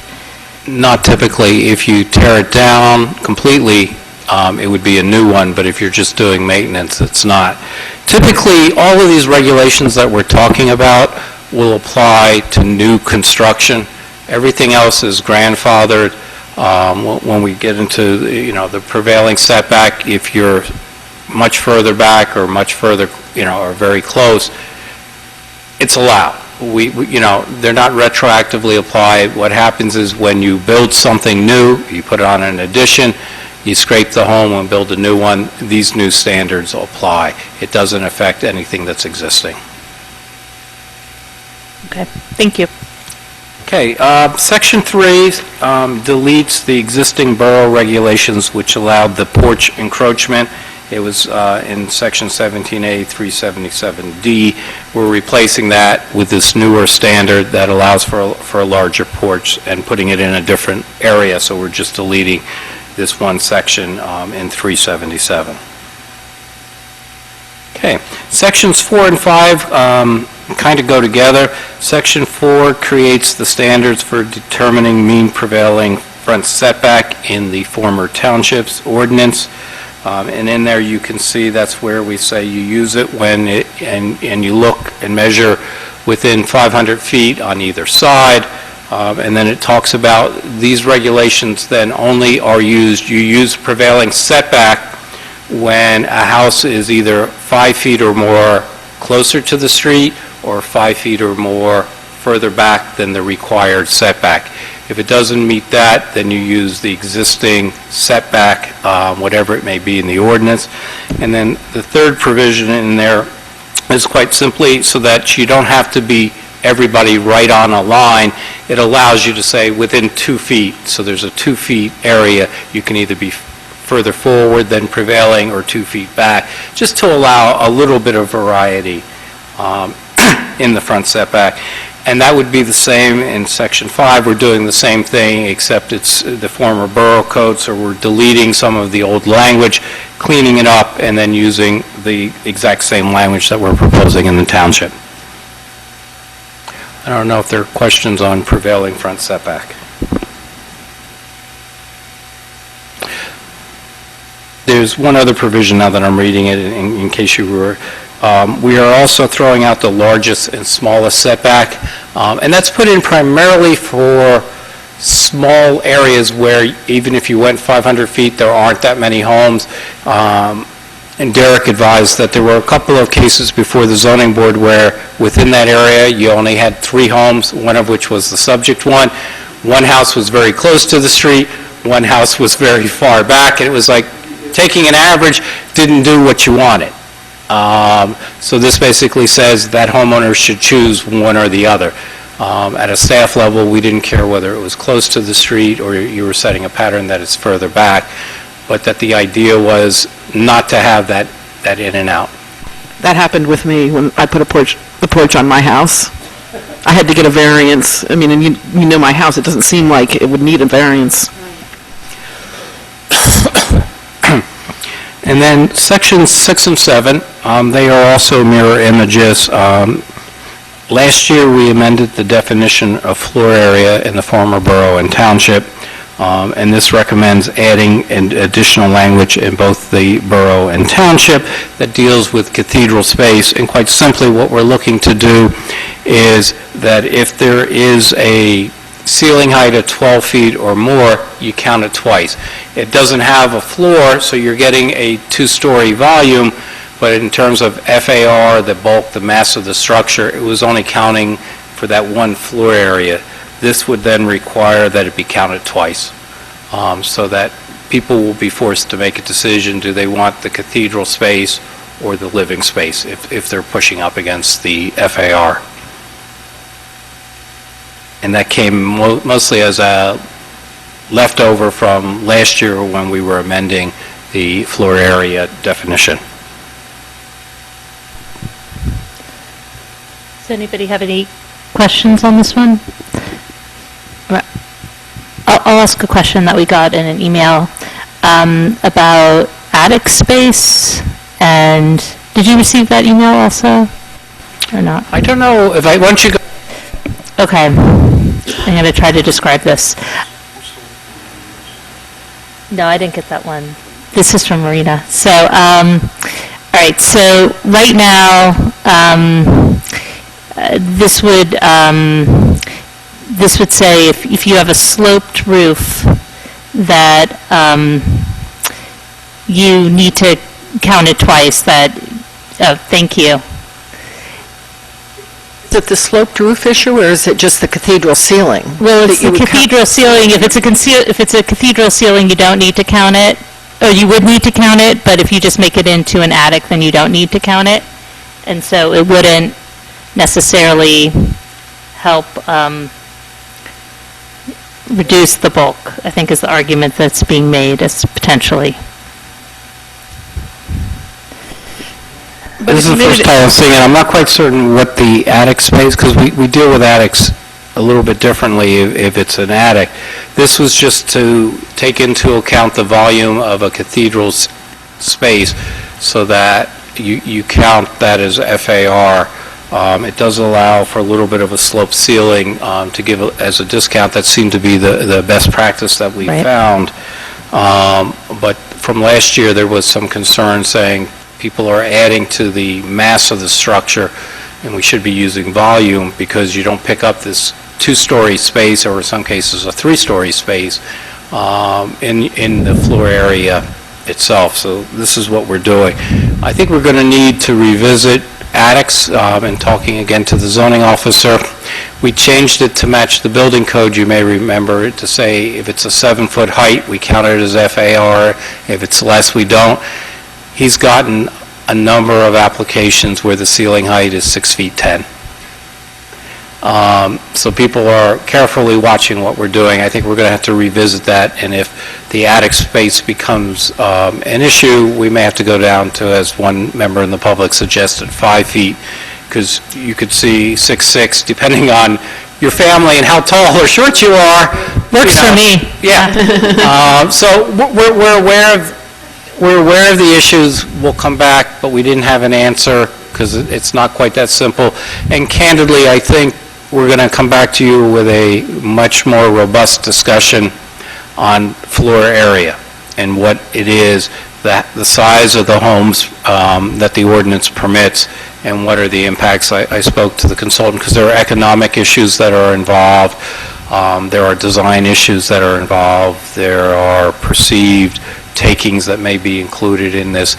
There's a host of issues when you deal with the floor area. I think that's truly the crux of many of the comments, is just the house is too big. We're trying to address it in some small ways. We'll come back with more design things so that if we're going to have a large house, hopefully we could have a better designed house, or one that respects the neighborhood character a little bit better than they currently do. But we will have a robust discussion, I think, on floor area, because that truly is the key of what I'm hearing at the meetings, is people are concerned, we can say the garage is set back or it's flush. It's still, the issue is the overall size of the homes. And there are good reasons why those homes are becoming that size, but we'll have that discussion, I think, next year. Okay. Ms. Carla? Well, I just think that, the question about are we saying that we're not going to do this one? Or we are? No, I think it's still on the list. It's Yeah. just, I think Mr. Stoll was saying that we come back and work on attics next year. Okay, right. Because this is it's really, to me, it's pretty simple. If it's a two-story space, then it should count. The floor should count. On the second story, should count. Yeah.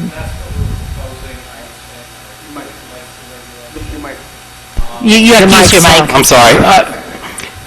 This came about because people were concerned with the cathedral space not counting in the FAR when we do the calculation. Not everybody's going to like the regulation. It's a small way to address some of the massing that was particularly picked up in some of the focus groups.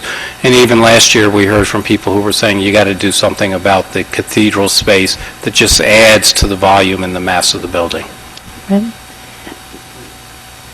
But before we open it up for public comment, and I don't know if Jenny has anything additional to add, I just wanted to let our colleagues know, we did have these 3 focus groups, and I would summarize from 2 of the focus groups, strong support, and especially from the residential focus group, you need to be doing more faster already.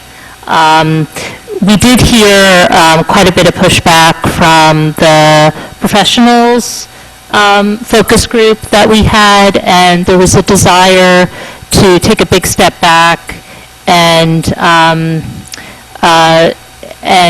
be more holistic in the approach, and take a look at the zoning maps, take a look at where the boundaries were, really do an assessment so that we get the zoning right instead of trying to chip away at different pieces of it. And certainly my feeling after having gone through the whole process is that we need to do both. But that I think to wait until we have everything perfectly in line, we're going to see a lot of changes in a lot of our neighborhoods, and we're not going to be responding to what we're hearing. And I think there's a danger in waiting a year and a half before acting on anything. But I do want to let people know, I mean, not everybody is here tonight, who obviously was at the focus groups, they were well attended, but we did hear very strongly, both from the residents and from our, most of the members of our boards and commissions who are our front lines for a lot of these issues, that they would like help by having stronger ordinances, and they were largely supportive of these particular changes that we have in front of us tonight. Right, and the objections, I don't think we heard as many specific objections, except for the one we got by email today, but, so I didn't hear any, I personally didn't hear any reasons not to do these, the ones that we're doing, that I felt, I mean, it seems to me like they are ordinances that will help the situation, and I didn't hear any, really strong arguments against them. The arguments by the professionals in that focus group were mainly, you shouldn't be doing this at all. You should just be doing it differently, but not really giving us reasons not to do these specific ones. Although, there were some. Okay. Are there any other questions or comments before we open it up? So we can open it up. We'll open it up to public comment, and then we'll bring it back to council for a discussion. So if you'd like to speak, I just encourage you don't have to raise your hand, just come up and go to the microphone, state your name and address, and then we'll try to hear from as many people as possible. My name is Roman Barsky. I live at 3 Barsky Court. The only thing I want to ask, are you gonna count foyer? Is it where the stairs are? Is a double Can you make square sure you're footage? talking right in the mic? Like usually when you come to a foyer and you have a stairs coming up, so it's open, is that going to consider double square footage? I don't think it's counted now, is it? So we wouldn't change that. But now you can say, well, listen, it's 2-story high now, the stairs going to be counted twice, right? That was not the intent. I can double check with Derek how he currently does it. I don't think that would change. But I think one of the ideas is to count those big foyers, frankly. No, idea is if you have big family room, 20 feet high, but you can't go up the stairs, you can't put the floor. You have Oh, to right, have right, the no, I don't, stairs. So right, how can right, you they're count not, the but I mean, I stairs? think those big, I'm not talking about big foyers. I thought you said foyer. You're talking about how the stairwell is counted. Stairs is in the foyer, but if you put floor over, you can't get in, right? So the stairs and above the stairs area, does it count as a double square footage then? According to what I you're don't trying think- to do? I don't think we do that now. Except where the stairs are?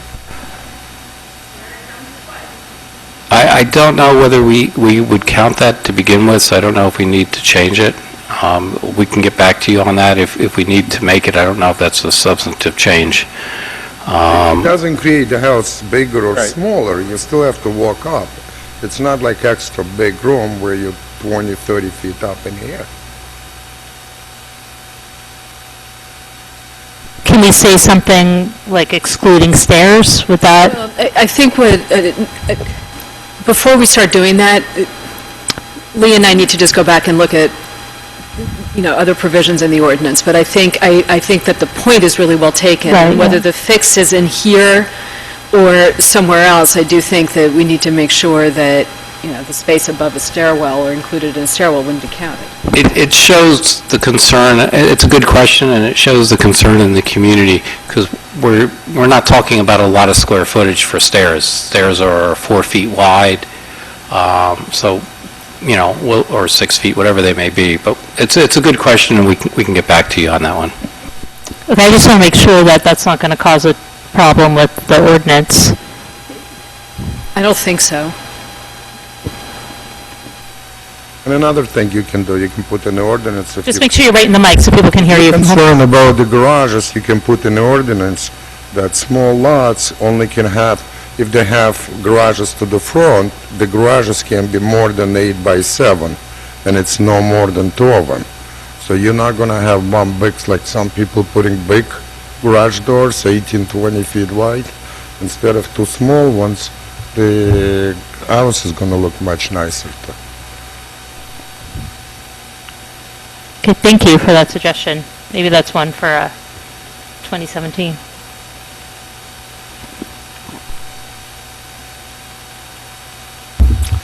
Hi, I'm Charles Carney at Prospect Avenue, Princeton. So I support Can you just say your name and address so that we can make sure we have it for the record? Charles Carney, 702 Prospect Avenue, Princeton. So I support counting areas higher than 12 feet 2 times towards the floor area. That more closely aligns the floor area with the bulk of the house. On a related matter, I would suggest amending the rule about the porches extending into the front setback to exclude porches with ceilings above 12 feet, so that, because already you're excluding a second story, but someone could put a multi-story porch, and that, I think, isn't the intent. So turning to the front setback, so I'm in the R5 zone on Prospect Avenue Extension, and there's no sort of sense there that the houses all line up, and I kind of don't quite know what it would mean to enforce it. I know on the other side of our street, on the lakefront, there's a sewer easement slap bang through the middle of all those lots. So some of them have very small setbacks, some have very large. If you take the mean, it's right on the sewer easement. So I also think that if you took an existing home and it was a tear down, then requiring it to match up with mean setback would mean cutting down trees in many cases, because you'd be moving it forward or backwards from where it was right now. So I just don't quite know whether it's appropriate to apply it to the R5 zone. I understand in a more urban setting in the borough it would be appropriate, but when I think about places like Prospect Avenue Extension, it seems like I don't see that it's going to work. I had thought, in fact, that the mean setback was going to be a proposed minimum setback, and that's not, of course, how it's being used here. So, all right, that's all. Thank you. I just had a question about, so for the prevailing front yard setback, does that apply everywhere or only to certain size lots?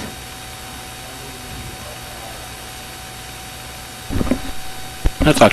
Only in the R5, 6, 7, 8, and 9 in the township, in the borough, it would be in all the residential zones. In the township, that's a half-acre minimum, so Mr. Carney is correct.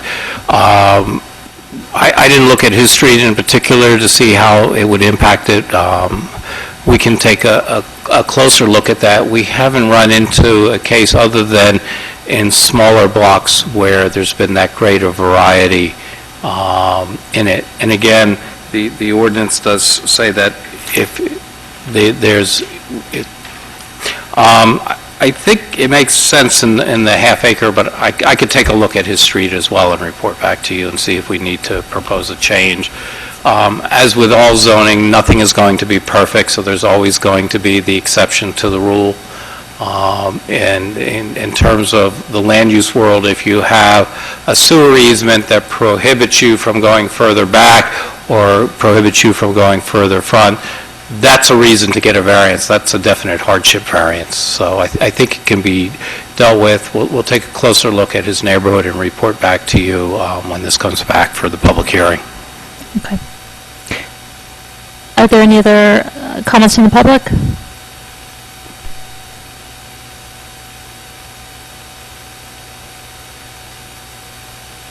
Hi, Marita Rabina, Corey Street, author of the famous email, referred to multiple times.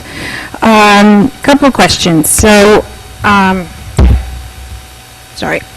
So one question I have for Lee is the example that I used on the front page in your little package where you see pictures of all the houses that I drove around town and took pictures of today. So, for example, I'm working on a project where it's a split level that I'm remodeling. It's a one-car garage that we're adding another car garage to.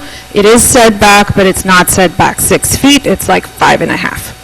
So now we're adding technically a new garage. So how will this ordinance change affect this particular project?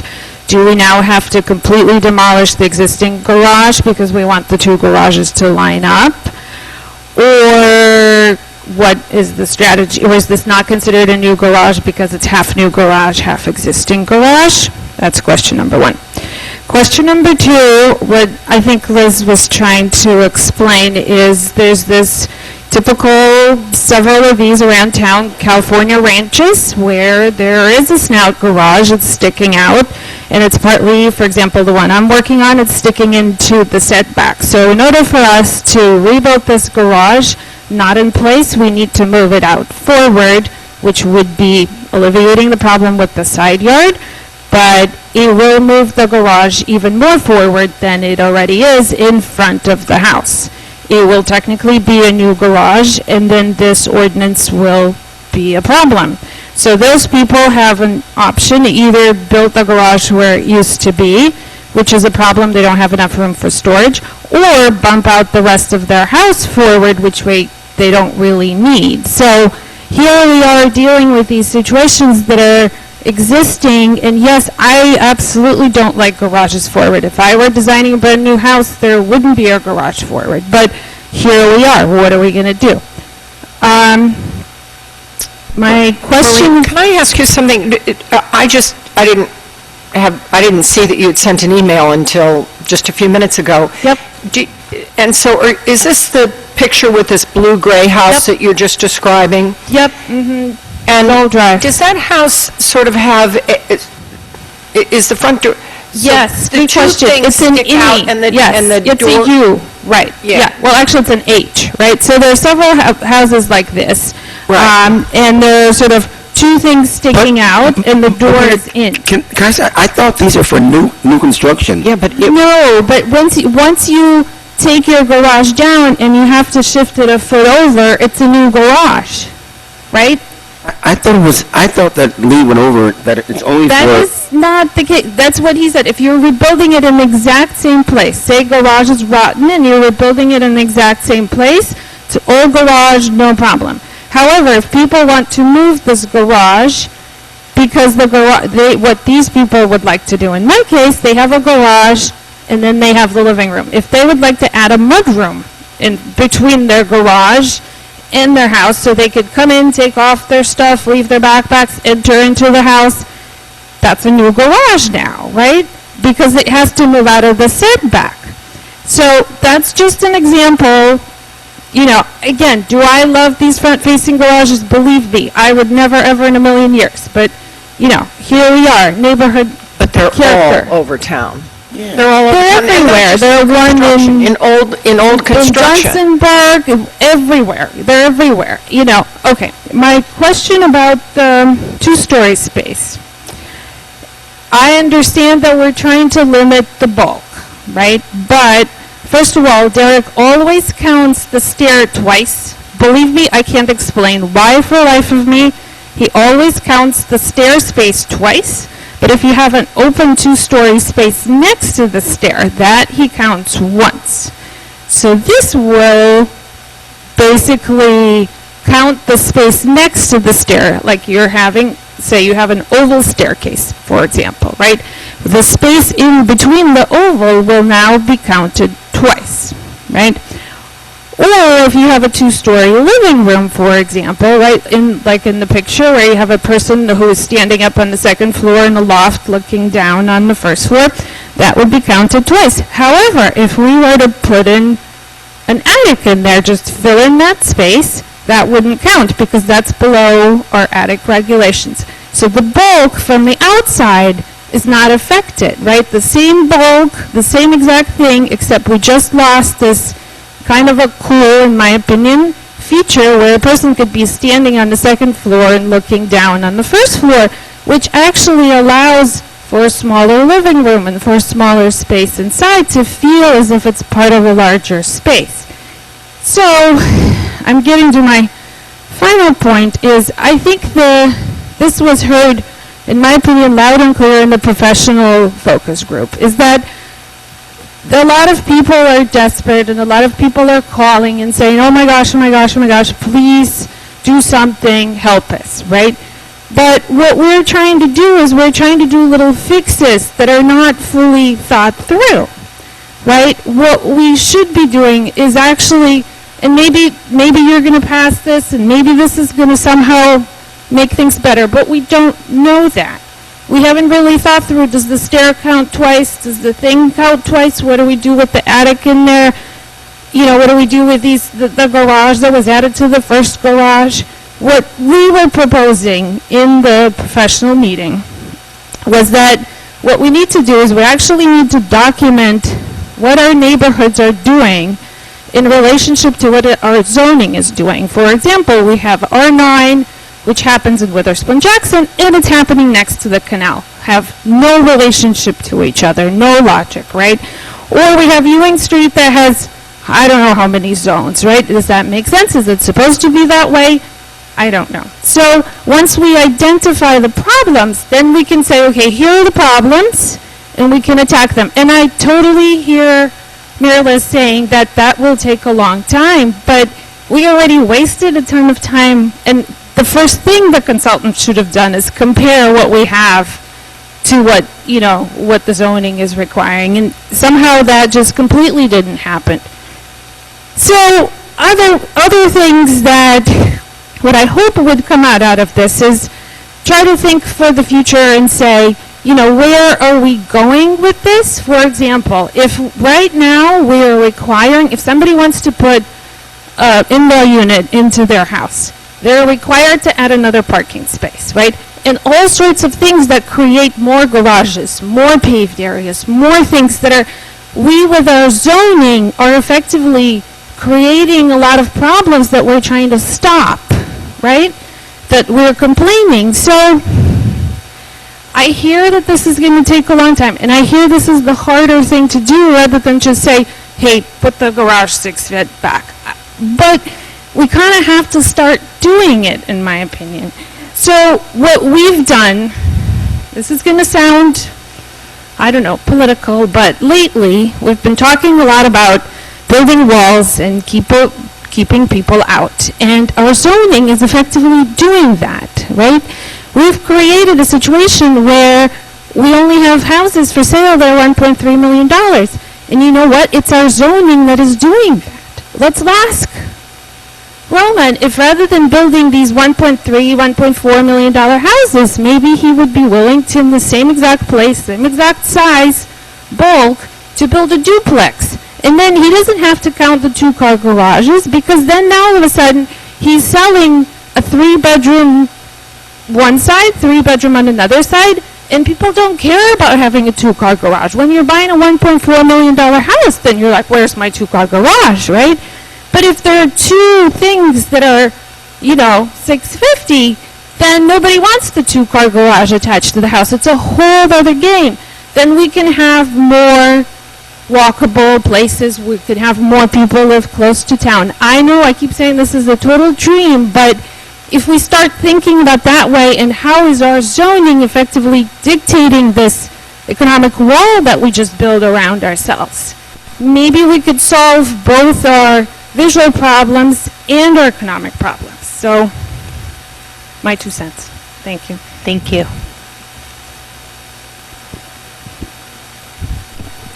You know, I just, do you want to respond to that, or do you want to hear all of public comment first? Was there anybody else who wanted to speak?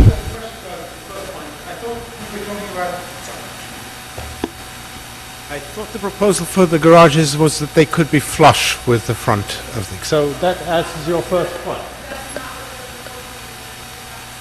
I know, but it was discussed. I think But that's what we changed. Yeah, we're changing it. For a point of fact. Right. Okay. Yeah. Thank you. Okay. Is there anybody else before we bring it back to council? Okay. And we'll have a public hearing on this, assuming we introduce tonight. There'll be more opportunity. But yeah, Ms. Krummeler? Well, I just want to reiterate that we do have a consultant, and most of the people who have heard the consultants have been impressed, and I know I have. They know what they're doing. They've gone to other towns, and they've gone through this process, and these zoning ordinances aren't just arbitrary. They've been tried in other towns, and our consultant has recommended them. I agree, and I also want to just correct the record that one of the first things they did was they compared what is built with what the zoning allows and finding where the big discrepancies are. So that has been part of the analysis too. Yeah, I mean, let me just add that I was not on the committee, and I want to thank you for all the work, and I don't think it's fair to say that this wasn't thought through and that time was wasted, because this is the number one thing I hear about from people. So, Lee, I want to thank you for all the work you've done, and I know a lot of thought went into this. But I do want to just acknowledge what Marina said, and that certainly I think that's step 2, is to do something more comprehensive, and I think all of us recognize that there are big fundamental things with our zoning that we do want to take a look at, and one of the things that came up in every single one of the focus groups was this question of affordability, and there was at least interest in each of the focus groups for exploring things like duplexes, maybe not in every single neighborhood, but in a lot of neighborhoods, they might make sense as a way to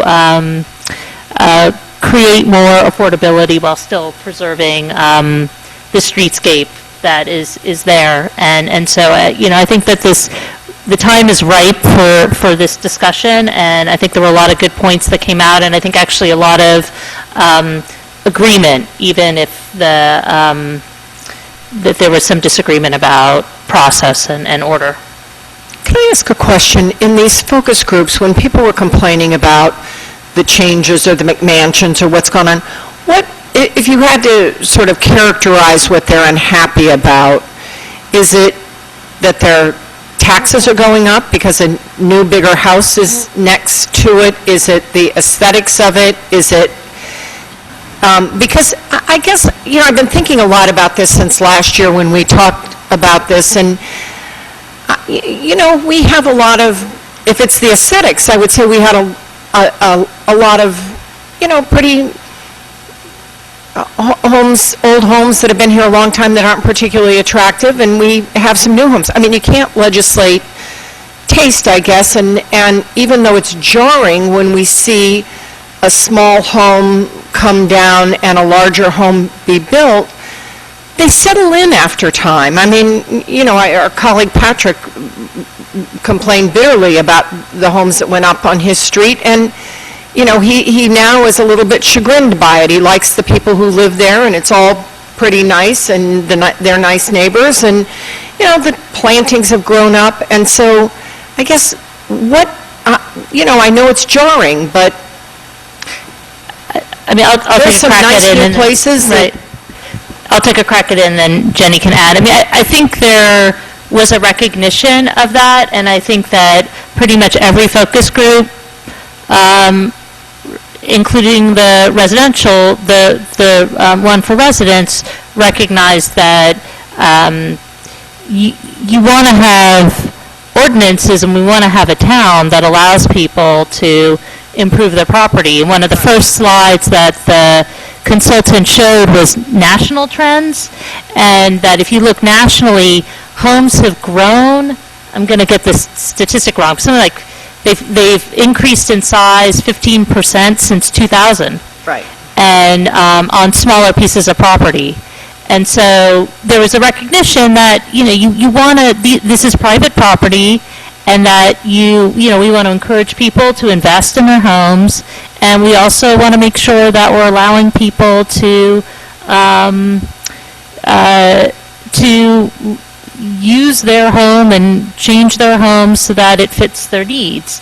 But at the same time, that there needs to be a balance, and that there's a piece of your home that is also part of the community, and that there was a feeling that at least in the BCC group and in the residents group, that there had become a growing disconnect on that piece of it, on the community piece, that that this sort of gift to the street was missing, that you have in some of the older homes. If you look at, one of the things we haven't even spoken about tonight, although it came up in the focus groups, were things like tree removal, things like stormwater, and when somebody comes in and builds a house and it's flooding their neighbors, that's not something that should be allowed.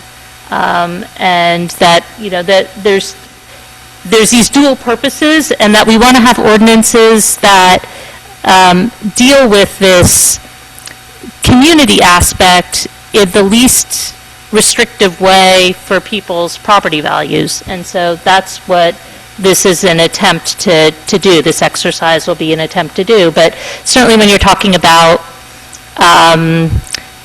the trees that go along the frontage of a street, that we have some community responsibility to help protect those for the people who live there now. But this... No, I'm just saying this one example, and I would say that the having a street turn from a place where it's a street of front doors to a street of garages, I think people feel where that's been happening in their neighborhood, that also takes away from that public good. I mean, I don't know if you want to summarize it a different way. Well, I just want to emphasize that what I hear the most is the really tall, some of the houses that are being built that just tower over. So it is the size. So there, obviously there is a disconnect between the current zoning and what's allowed, and and especially the roof lines. And so we're talking, like Liz said, about not trying to just freeze time, but even do things, just make tweaks so that the bulk and so that the larger sizes look better. So it is I think, aesthetics. But it doesn't seem like anything we're considering tonight really addresses that particular bulk. And, I think Marina does make a good point. What are we going to do about the people of the existing homes? I mean, we know that so many of the homes in Princeton are not, they're not conforming to the zoning, aren't they? I mean, we know that throughout the Witherspoon-Jackson. And when those people, we would like to keep those houses, but if they need to make some change, garages, cars have changed, as the mayor pointed out. I've got two-car garage. I can't fit a car in either one of them. And, if I ever wanted to change that, it'd be a huge mess, and yet you wouldn't want me not keep my house. You'd want to protect the house rather than have the whole thing torn down. So what are we going to do with people who have these existing split levels or these older homes who want to make a small, some kind of change? We're going to complicate their lives. I mean, I don't know what the answer is. I don't think we've addressed everything that we need to. This was really viewed as we had consensus. It was a quick start. Garages were a big topic. The prevailing setback was a big topic. A lot of discussion on affordability at the focus groups. There's a concern. I didn't hear real solutions. It's one thing to say, let's allow two families. If there's a neighborhood that wants to volunteer for that doesn't have that, they haven't come forward yet. In the former borough, we allow that, and that's where they are. In the township, it only allows single-family homes. I have yet at the planning board, where we've had these applications come in, hear their neighbors say we would welcome the increased density. I think it's a solution worth discussing. I don't have an answer. I think we're going to hear more and more about that as we get more into the process, and we can talk about density, and we can talk about accessory apartments and the need for parking or not. But like it or not, we're still an automobile society, and unfortunately, these lovely, what were called, granny flats or mother-daughter apartments, we are getting more and more of those coming in where they're rental units, because the enforcement is next to impossible unless a neighbor complains and says, the mother passed away 5 years ago, it's now a rental, and they're parking in front of my house and I don't like it. They're not simple issues, and we'll try to look at them. We're not going to answer all of them. We're not going to be able to, the economics are extremely difficult. I think the amendment you were discussing for the garages may address one of the comments in terms of whether it's flush or setback from the front facade of the dwelling. In the smaller lot zones, Joe, you mentioned some of the Witherspoon Jackson homes. I share your concern. The zoning doesn't match. The zoning board doesn't hear a whole lot of applications out of that neighborhood. There's a few in a year, if that. That's also probably one of the better neighborhoods that maybe you do want to have them going to the zoning board, where you're talking, Right. the ordinance may require an 8-foot setback, and everybody has 5. Maybe there's a reason that we want them to go to the zoning board to allow the neighbors and everybody to come Right, in to and weigh in. comment, Right. because it's so tight there. And that's why we said, we're focusing on the half-acre and smaller, because when you have 2 acres, you don't really care about your cares? side yard, your rear yard, your front yard. It's not the issue. I worry about those neighborhoods if they don't have to go to the zoning board, where you're now saying, okay, we're going to make the norm 5 feet or 3 feet. Maybe you do want that to go to the zoning board so everybody can have input. I think that's one of the common themes we heard at some of the meetings and the focus groups was, why aren't we told when a developer comes in what the house is going to look like? Well, if they're complying with our rules and regulations, we don't have a lot of sway to make them change it. But people still want to comment on it. I think the zoning board doesn't want to hear people commenting on a house design that they have no legal right to tell them, make it smaller, change the design, because it's purely an aesthetics. But we're going to look at all of those things, the size. I think we're going to look at how we can better have new construction fit in better to neighborhood character. These are all small steps. Encouraging porches, the garage setback, the prevailing front setback, and then the cathedral space was a small one. I think when we heard the comment, oh, well, what are we doing about stairs? If the stairway is 4 or 6 feet wide and it's 20 feet long, we're talking 80 feet to 120 square feet in a 4,000 square foot home.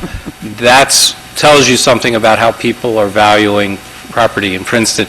Every square foot matters, because we're not talking about large numbers, but everybody is fighting for that square foot, and whether it's making the attic ceiling height 6 feet 10, so they're under the 7 feet, but that's what people are looking for. There is value both in terms of living space and in economic terms for that. So I think the discussion colors that and says, how does that impact? And it gets back to the overall size. We've heard last year and again this year the cathedral space, and can't we capture that? And that's all this is an intent to do.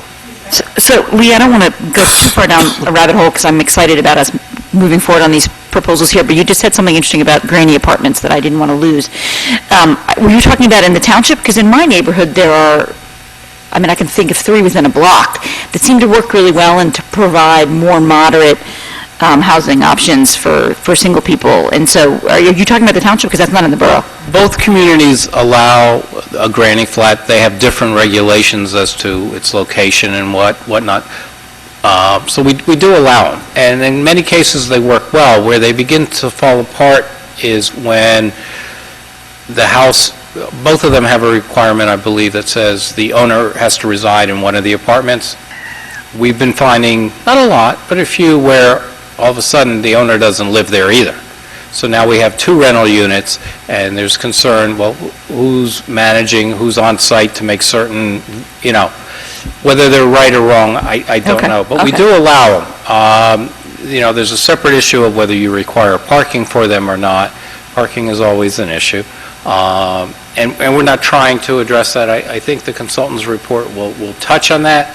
And a lot of what his report may be is touching on a lot of issues and then saying, you need to investigate and come up with, and here, they'll frame the issue for us, and then we'll have the discussion. Well, I would just put on the agenda for the longer-term projects that I do think accessory apartments can play a role in expanding the stock of more affordable units without dramatically changing the density calculus that I think people feel so sensitive towards. But I'm sorry, I just wanted to make sure I understood your point. But you're talking to somebody, and Liz and Jenny sit at the planning board as well, when somebody comes in and wants to subdivide a lot, and it's the same size lot that they're going to create 2 new lots, and they match almost exactly what's surrounding them, and people are saying, don't do that. And then to be able to say, well, but maybe a 2-family would make more sense. I don't know if they're going to agree with that. And I will It's a just, for the discussion record, to say have. there's nothing wrong with duplexes, right, Lance? Since we are both... I love duplexes. I even live in one. duplexes. I love duplexes. I'd just like to make a couple of comments on the issue of the garages once again. You know, the garages facing the street did not appear overnight. And what we have in Princeton with garages facing the street is a result of a half a century of development in the town. And I think we have to be careful, and I appreciate the comments that were made about not wanting to look at garages when you drive down a street.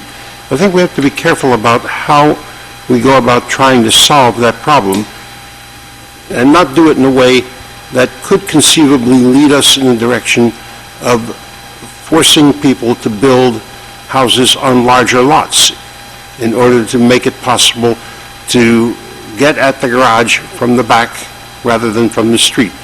The garages face the street for a reason. They face the street because it's easy to get to the garage and you don't have to provide additional lot width to get to the garage. You can get there quickly. If we move in the direction of saying, don't have access to the garage from the street, you've got to go around to the back of the house in order to get to the garage, we're really saying to people, get a larger lot so that you can have a driveway that goes around the house in order to access the garages. And that is going to push us in a direction where I don't think we want to go. It's going to move away from affordability. It's going to move away from moving in the direction of houses that are not large houses. And I think we need to be very careful Bernie, about what we do. Could I just add to that? I think, and Liz, you mentioned this too, that the more driveway, the less, permeable surface there is. So if you have a driveway that goes around to the back of the house, the longer the driveway, I think you increase the chance of flooding for your neighbors. So it does have a downside. Ms. Crummell? Do you want to? Oh, sorry. Oh, well, I'd like to move the ordinances, but I don't know Yeah, if I we're just want finished. to go over the changes. So one was taking out block and putting in a more specific You want me to definition read there? what I had? Yes, please. I had in section 2, for porches, we would amend in the second line where it says the porch does not exceed 200 square feet, and the majority of the structures within 500 feet in either direction of the lot have roof porches that encroach on the front setback area. So rather than saying block, we're saying the 500 feet. And then also in section 2, under number 2 for garages, Can you just make sure you're in the mic for this to help out? Also in section 2, number 2 for garages, it would now read, all new front entry garages shall be flush or set back from the front facade of the dwelling. So we're no longer requiring 6 feet. And that's in keeping with a lot of the character, I think. When you look at the exhibit that was submitted, that they're almost all flush. Right. What about the third point that was raised, Mr. Carney? Multi-story porch? Yeah, that limiting porches to one story. It already does. It does. It says, if you read the second sentence under porches, porches which encroached into the front setback may not have a second floor, balcony, deck, or be enclosed on all sides. Okay, great. It was a great idea.